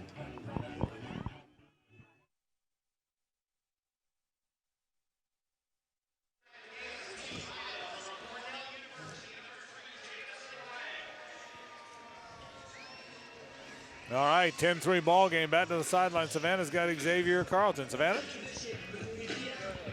Xavier, I've heard a little bit about the journal that you kept while you were at Cal. You would have words of the week that you would share with your teammates. What was your word this week for the Hula Bowl? For me, for us, it was dominate. Dominate. Yes. I mean, honestly, I didn't share it with them yet. I shared it with a couple of my teammates that I like kind of bonded with. And honestly, like I think from coach saying it was like, just dominate today, dominate the offensive line, and make plays in the backfield. And job's not done, but trying to dominate while we can and win this game. You describe yourself as a silent warrior. So if your game spoke for itself this week, what would you hope it said? It says I can't be defeated, honestly. I just want to thank my Lord and Savior Jesus Christ for everything he's done for me. And, he's given me all these powers to, go out there and play the game that I love. And even to my family's like, come from a blue-collar working family, and, that was always our motto. Work in silence, and results speak for itself. They speak for themselves. Appreciate it, Xavier. Thank you. Appreciate it. Thank you, Savannah. Jamison Wong has entered the game, the former Cornell quarterback, and he hands off right there. A flag comes in. He hands off to Mario Anderson on his first play in the game. There was a bad snap, and he had to chase it down and avoid even a bigger loss. Going to run. Wound up losing Holding. 5. Offense, number 51. 10-yard penalty, second down. And then on that carry, obviously, a holding penalty went against Peyton Collins. So that'll cost him 10 yards. And the end result of all that is the ball's back at the 18-yard line. Well, Jameson Wong is a great story. I mean, he's from Chinese descent, played at Cornell, and getting an opportunity to play in this game. He's really come a long, long ways from his beginnings to where he's at right now and getting a chance to play in this game. Whistles blow. He's going to face a 2nd down and 23. Welcome to the Hula Bowl, exactly. 2nd and 23, Jamison. Shotgun formation, 10-3 ball game here. They'll run it again. Anderson again. Broke 1 tackle, got it to around the 21. Anderson on the carry. 3rd down upcoming. Stop by Trequezi Bridges of Florida. Trequezi Bridges out of Florida. A one-time Oregon Duck made the tackle at the 21-yard line. 20 at the 21.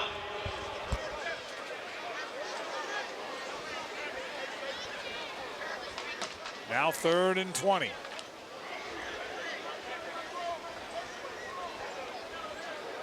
Wong the quarterback. Bernard the running back. Dropping a throw, fires left side. Caught, but there's just nothing there. It was 3rd and 20. They threw it out in the left flat, and on comes the punt team yet again for Team Kai. When they have penalties on 1st down and they get backed up, both teams have had trouble overcoming that all day long. Mark Vassett on to punt it away from Colorado.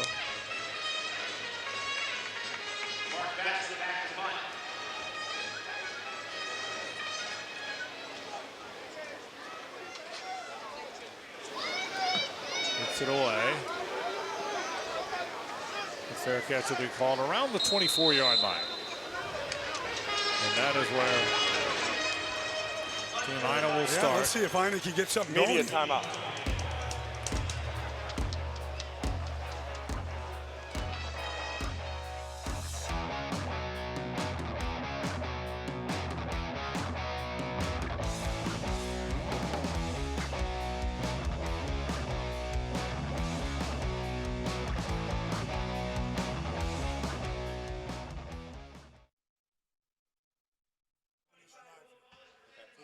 Right now, like Penny Boone's got, how many carries does Penny Boone have? Yeah, what's that? We don't have any stats. We have my first cast.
All right, Hunter Deckers is back in the game.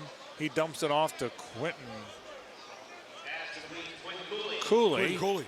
And that'll be a first down. He got it all the way out to the 37-yard line. That's one of the better plays that they've had. Just a quick hitter right out of the backfield. Just a little seam route.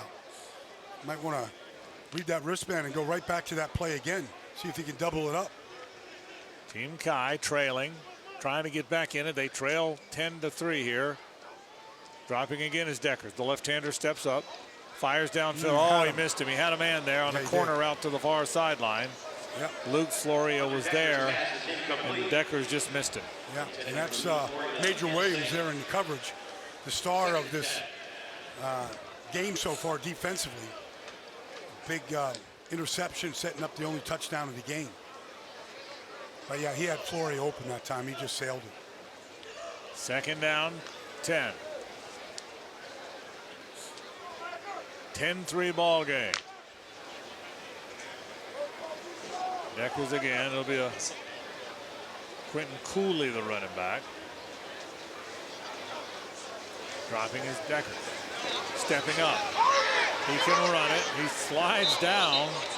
That might have been one of the worst slides in slide history. Well, he got the whistle blown. But he did get the whistle blown. Yeah.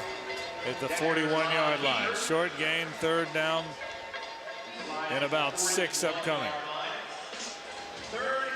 I feel like Team Aina here, or Team Kai, is doing a good job of taking care of or feeding their tight ends. I feel like the tight end should be a bigger part of this offense right now. 3rd and 6, nearing the 5-minute mark in the ball game here. 7-point game. Hunter Deckers dropping the throw. Fires deep downfield along the left sideline. A lot of contact. It's an incomplete pass. Badger was being covered man for man there. I mean, really good coverage. Jonathan Edwards had the coverage. Offense, number 78. That penalty is declined. 4th down. It would have been nullified nonetheless. There was a and lot now of it's contact. 4th down. Yeah. Right tackle Braden Swarthout right there just took his man to the ground. They called that. Yeah, a lot of contact on the outside by Jonathan Edwards. And they are going to punt it away with 4:52 to play in the ball game. Mastromano, the Florida State punter, will be on to punt it away.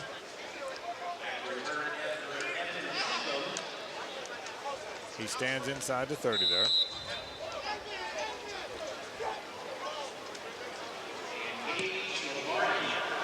Not a great punt and a fair catch made around the 23-yard line. So Team Aina will take over, leading the game. To the 24-yard line. These guys now, Baldy, what happens now? You're done here. Yep. You hope you get invited to the combine. Yep. You stay in the best shape of your life, right? Well, a lot of these because guys, there'll be pro days, and just about everybody here will be at a pro day somewhere. Most of these guys have already left school and have got their workout places. They're going to go start training at different spots around the country, depending on where they're at. And that's it. They don't get invited to the combine. They want to have a great pro day. Measurables are important. Some of the things that can get you drafted. Certainly playing this game helps. Jamison Wong, the quarterback. Second series for him. He hands it off to Micah Bernard. He's been busy, the former Utah running back. That's Got it to the Keontae. 25.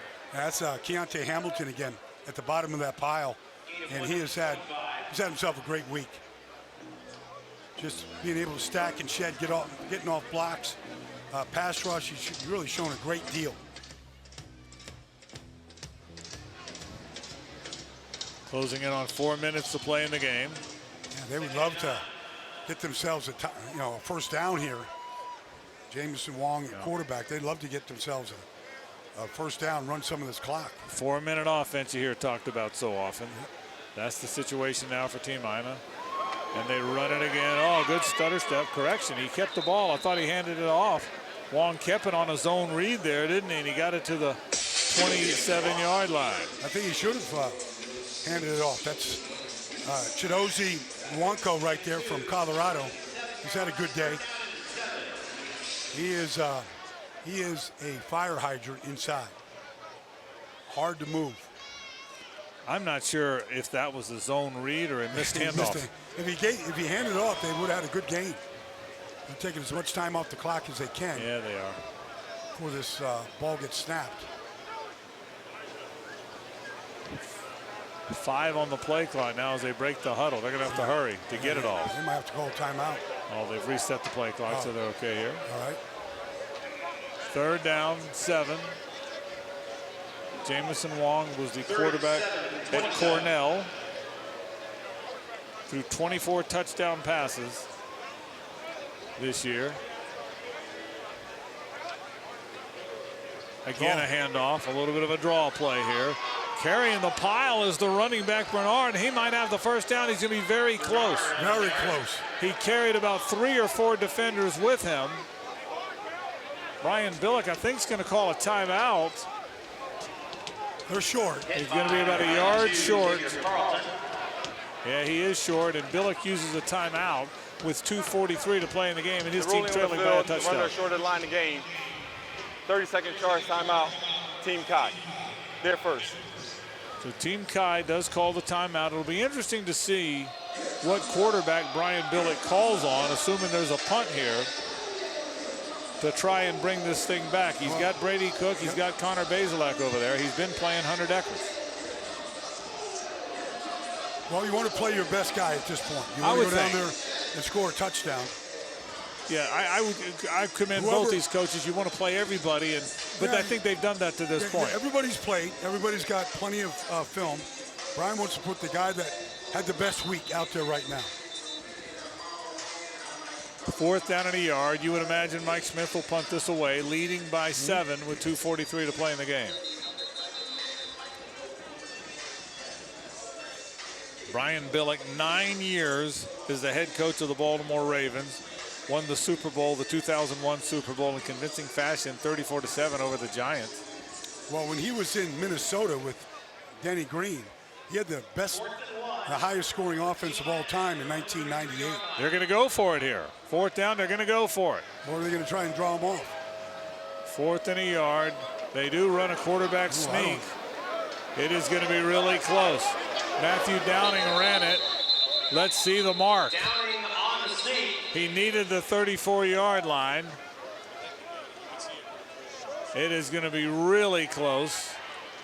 They don't measure much anymore, and it is a first down. Wow. He needed about a yard. He got about a yard and a foot. Well, this is situational football, putting Downing in there right now to get the push. I thought there was a pretty good surge to start.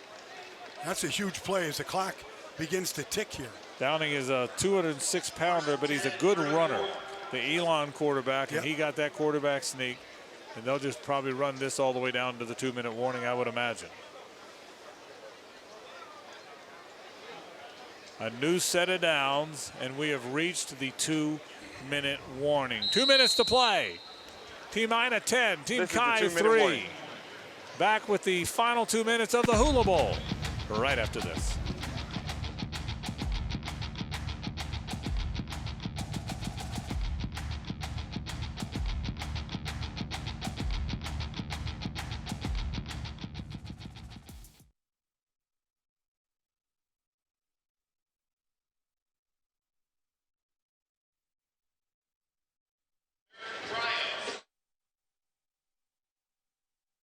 Group. A-Game Hydration. Coca-Cola. South Beach Brewing Company. Alaqua Country Club. Underdog Athletics. Custom Flag Company. Armilitech. Maze Transportation.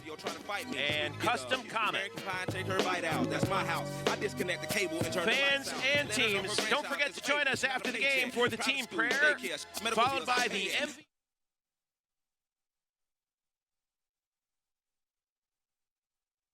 My side of the story, we was divided.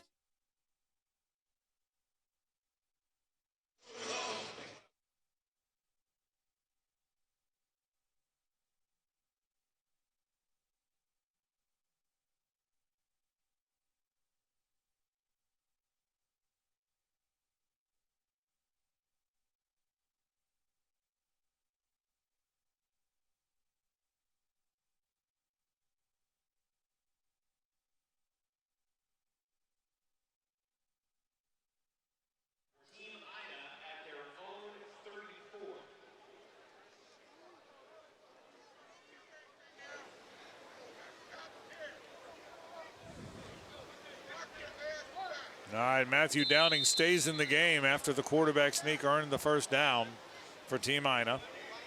They'll just try and run some clock here, I would imagine. There's a little handoff, an inside handoff to Shanderick Powell. He had what would have been the biggest play of the game. It was called back earlier in the game.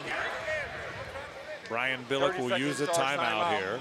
His second of his 3. Their second. With the ball at the 39-yard line.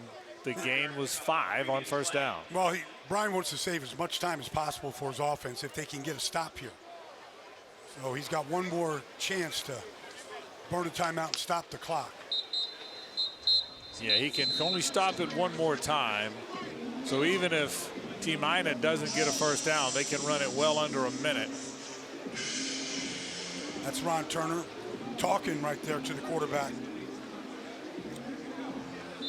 Third down, 5, 1:54 to play.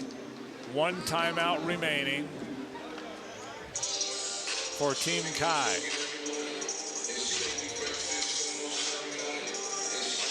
Shanderick Powell, the running back. He's out of Central Arkansas. Matthew Downing, the quarterback, is from Elon. They run it with Powell, picks his way. Oh, nice. He's into the open field, 45-50. 45-yard line. He slides to the ground. That is a terrific run. Boy, he's a good-looking running back. He slid to the ground. Loyal made the tackle. Shaq Loyal did. But that's a first down at the 44-yard line. And he slid to stay in bounds right there, rather than just keep running to the out of bounds. Good bounce right here. Good bounce. And now he's being chased right here. Like, get down and force the clock to keep running. And Shaq Loyal right there chasing him to safety.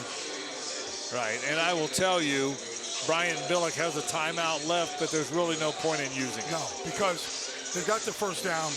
They literally, if he doesn't use the timeout, they can just go to victory formation.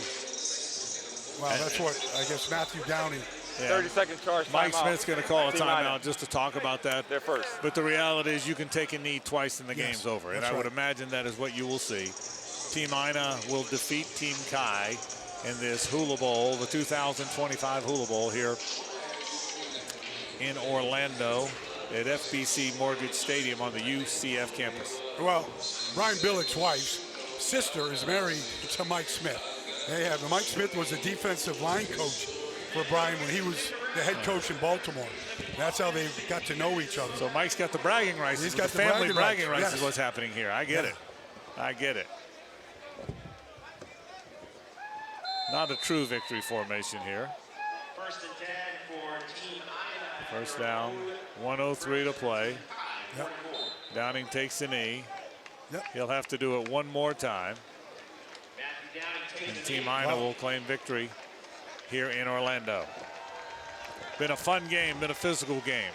Defensive Not a lot game. of points, but the defenses, and I can tell you one thing that stood out to me, Baldy, is guys were covered. Yep. I mean, you rarely saw a guy run open almost the entire game. No. You rarely saw a guy run open. And actually, scouts want to see these players in man coverage. Right. Can they stay in front of their receivers? Can they win with their feet? And that's what we saw today. Downing takes a knee, and that will do it. And Team Aina has beaten Team Kai 10-3 in the 2025 Hula Bowl. These are guys that have practiced together, guys that like each other, guys that have enjoyed each other, and a fun ball game today in Orlando. Fun game, competitive game, and I don't believe there was any injuries in the game, Frank. That's a big part. Mike Smith gets the Gatorade treatment right there. They treat it like a real game.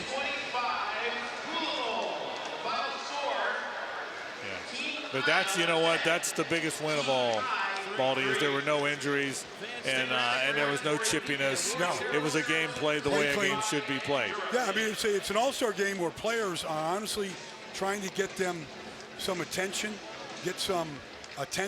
from some of these NFL teams. And so it's a good week all the way around. I think all the players can feel good about the effort they put into this and the way that it was played today with a lot of class. A handful of players stood out. Major Williams made the big defensive play of the game. Xavier Carlton, the pass rusher from Cal, what a good-looking player he is as well. Well, he had 2 sacks and a lot of pressure.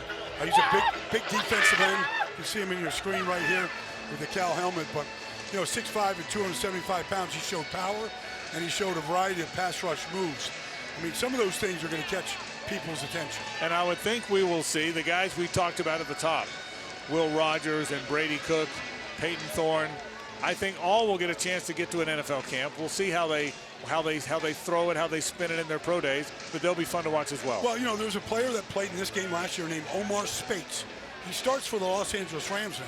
Now, he's going to be starring on Monday night in their game against the Minnesota Vikings. I mean, you don't know how these guys are going to go, where they're going to end up, how their careers are going to take off. All right, it's been a fun game. Let's take one more time out, then we'll be back with the awards ceremony. The 2025 Hula Bowl is in the books. Back in a moment. Stay with us.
Welcome back to the 2025 Hula Bowl from FBC Mortgage Stadium in Orlando on the UCF campus. Frank Frangie, Brian Balding are with you. A few stats that jump out, Baldy. Obviously, Shenderick Powell, good-looking running back. 8 carries, 51 yards, and that's after having about a 70-yarder called back. He stood out a little bit. Penny Boone from here in UCF at 10 carries for 40 yards. He stood out, and we could mention a few other offensive stats in a bit. But, boy, some defensive guys jumped off the page, didn't they? I think that may have been the story of the game today. Well, I mean, Major Williams right there on your screen, certainly. But I thought Xavier Carson, along with Keontae Hamilton, they popped all week long. Danny Strigo from Team Aina right here. Like, I thought watching him in practice and then seeing him in the game here today, I saw the talent. I remember when I was coming out of college, I wanted to be invited to the Hula Bowl so bad. I didn't get that invite. But so I know when players do get it, they're very thankful for the opportunity. Another chance to play, compete. And I see guys taking pictures with each other right now. It's a memorable event. We'll see if NFL careers can go on from here. Obviously, Deion Sanders, the guy that played in the Hula Bowl, was recognized this week. Obviously, his career speaks for itself and what he's doing after his playing career. Who knows who could be that next guy? Yeah, you see guys who have a chance kind of to spend. There's Xavier Carlton. Yes. I think he's an NFL player all day long. Well, just the size. Yeah. I mean, he just is, his frame is big. You just don't see defensive ends, not many, built like that kind of frame. I thought he took advantage of it, played obviously out there in the Pac-10, at Cal Berkeley. But, his size is going to capture you. His measurables are good. Now it's a question of, okay, you got this game under your belt. What else can I do here in preparation, maybe for the combine or pro working day, to really kind of cement my future in the NFL draft? Yeah, in your mind, by the way, when you compare work days, really, I say work days, pro days versus the combine, how is the preparation different, Baldy? It's the same. It really is. I mean, you got more different drills that you'll get at the combine. Some of them, I think, transfer. Some of them don't. Some of them are just, you just want to see different types of movement. I don't know that vertical jump or long jumps for offensive linemen are the most critical things. I played with Randy White, who's a Hall of Fame defensive tackle. I don't think he could jump over the phone book, if you remember what a phone book is. I do, and I would agree. Penny Boone, you just saw him a minute ago. What a terrific player he is. And owner of the Hula Bowl. And now let's go to Savannah on the field. The end of game awards. We're going to start off with a defensive MVP. It goes to Major Williams from Carson Newman.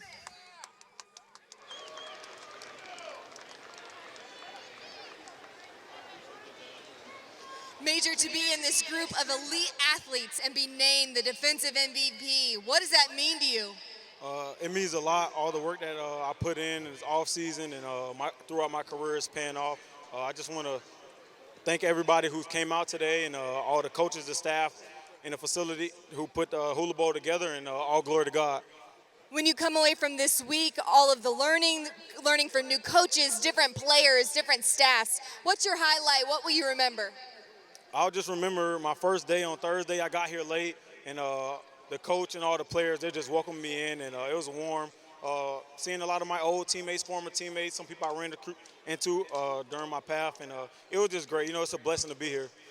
Give it up one more time for the defensive MVP, Major Williams. Congratulations. Yes, ma'am. Thank you. All right, and Nick is going to present our next award winner. This is the offensive MVP of the Hula Bowl. It goes to running back from Memphis, Mario Anderson.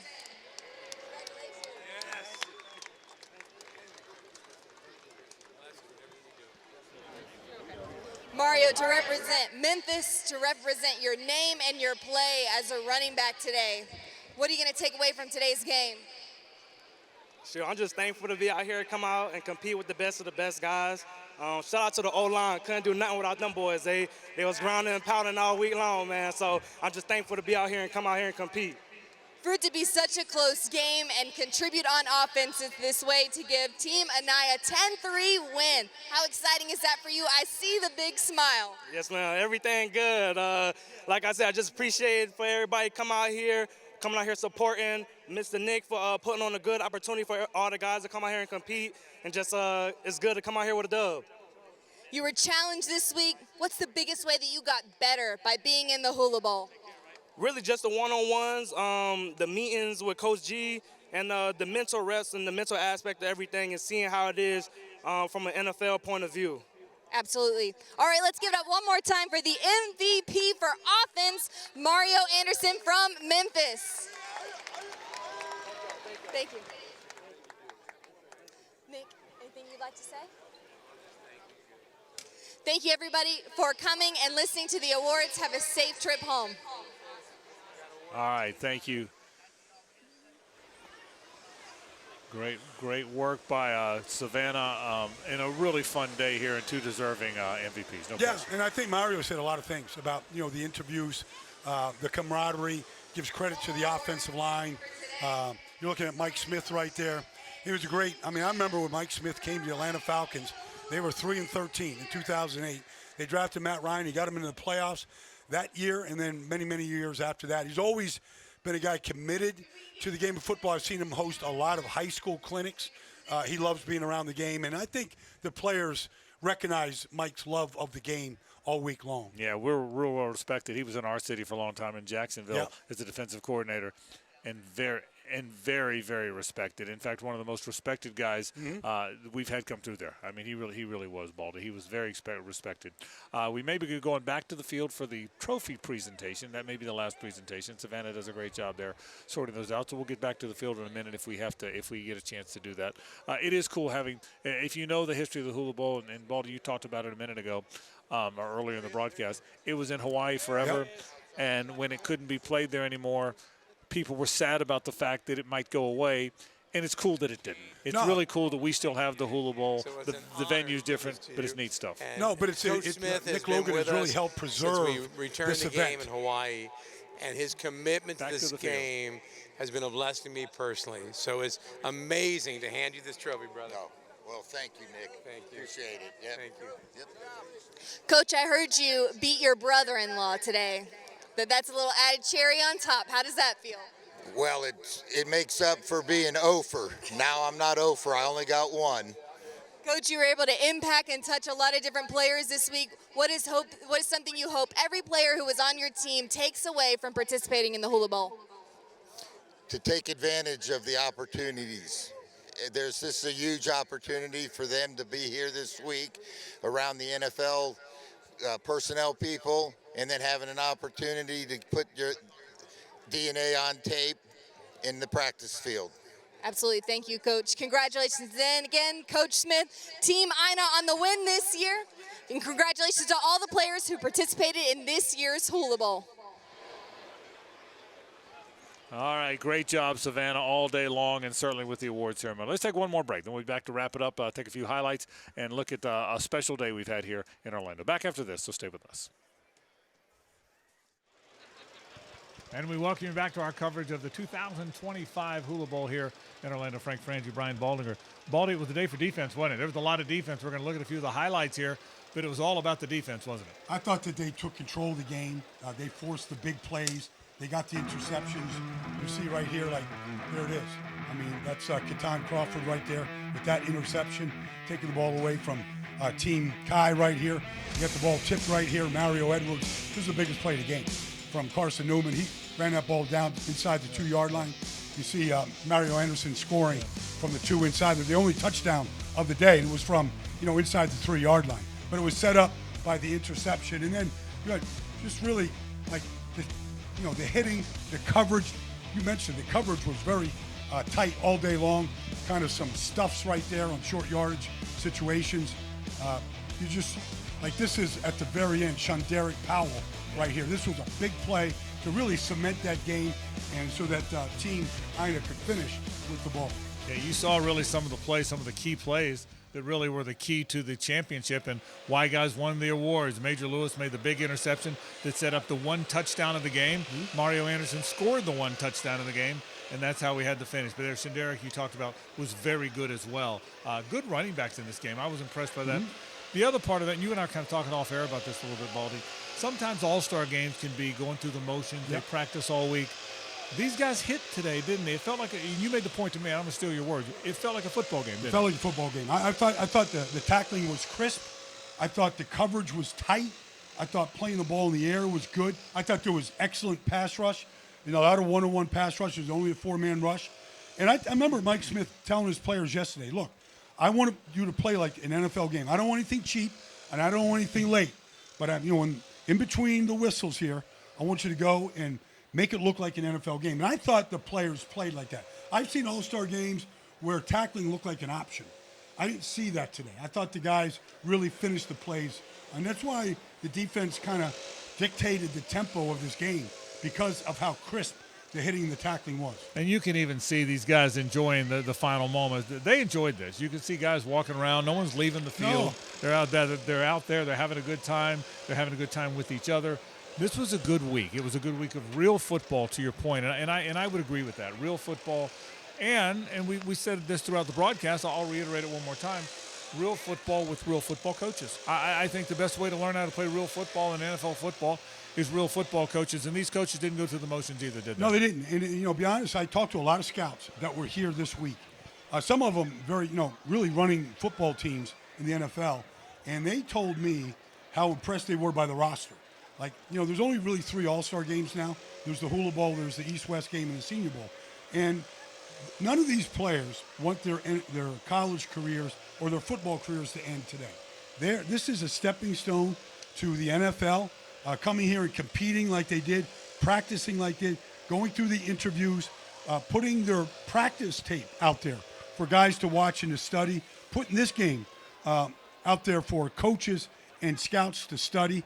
Like, it's an important step in this offseason, hopefully with the idea that eventually in late April they're going to get drafted. What did you see from the quarterbacks, Brady Cook, Peyton Thorne, some of the guys, Connor Bazelak? They have the look of NFL quarterbacks. Yeah. Did you see enough to tell much today maybe that you didn't see during practice? I thought the timing was off by all of them today. I thought they looked better in practice than they did, and that's just to be expected. There's a lot of routes. At one day in practice, Brian Billick ran over 150 plays. There's a lot of plays. It's hard to perfect the timing on where these players are going to be, especially the deep balls down the field. So I thought they were a little bit off in the game, which is to be expected. I've seen that for years, the Senior Bowl. But I thought the way that they conducted themselves during the week and the way that they conducted practice, I thought they got a lot out of it. Yeah, and it felt like NFL quarterbacks. And I thought, we talked about this a moment ago too. I feel like we have a few NFL running backs in this game. I do too. I mean, they had the look and feel and the lean, and they ran low and with low pads. They had the look, I thought, of NFL running backs. I think so too. Penny Boone, I think, is going to get a real shot. When he was healthy at Toledo 2 years ago, he ran for 1,400 yards. This year, banged up, injured, it happens. Shunderick Powell looks like he's got a burst. The guy that, getting in the open field, he can finish. And so I thought they come in all shapes and sizes here. I saw some good pass protection. From a lot of the guys here today, and so I thought that was one of the better positions in the Hula Bowl this year. Yeah, all right. So that's just about going to wrap it up for us. We've had a fun day here. We've enjoyed being part of the Hula Bowl, and again, the Hula Bowl didn't have to end, and it didn't end. I want to thank Nick Logan, who made sure this thing, a friend of yours who kept this thing alive. Mark Dvornak, our executive producer as well. All of our crew, we thank them. We thank you most of all for watching this, a special football game that we were proud to be part of it today. So, for Savannah Collins, for Brian Balding, I'm Frank Frangie. Thank you for being part of the 2025 Hula Bowl game.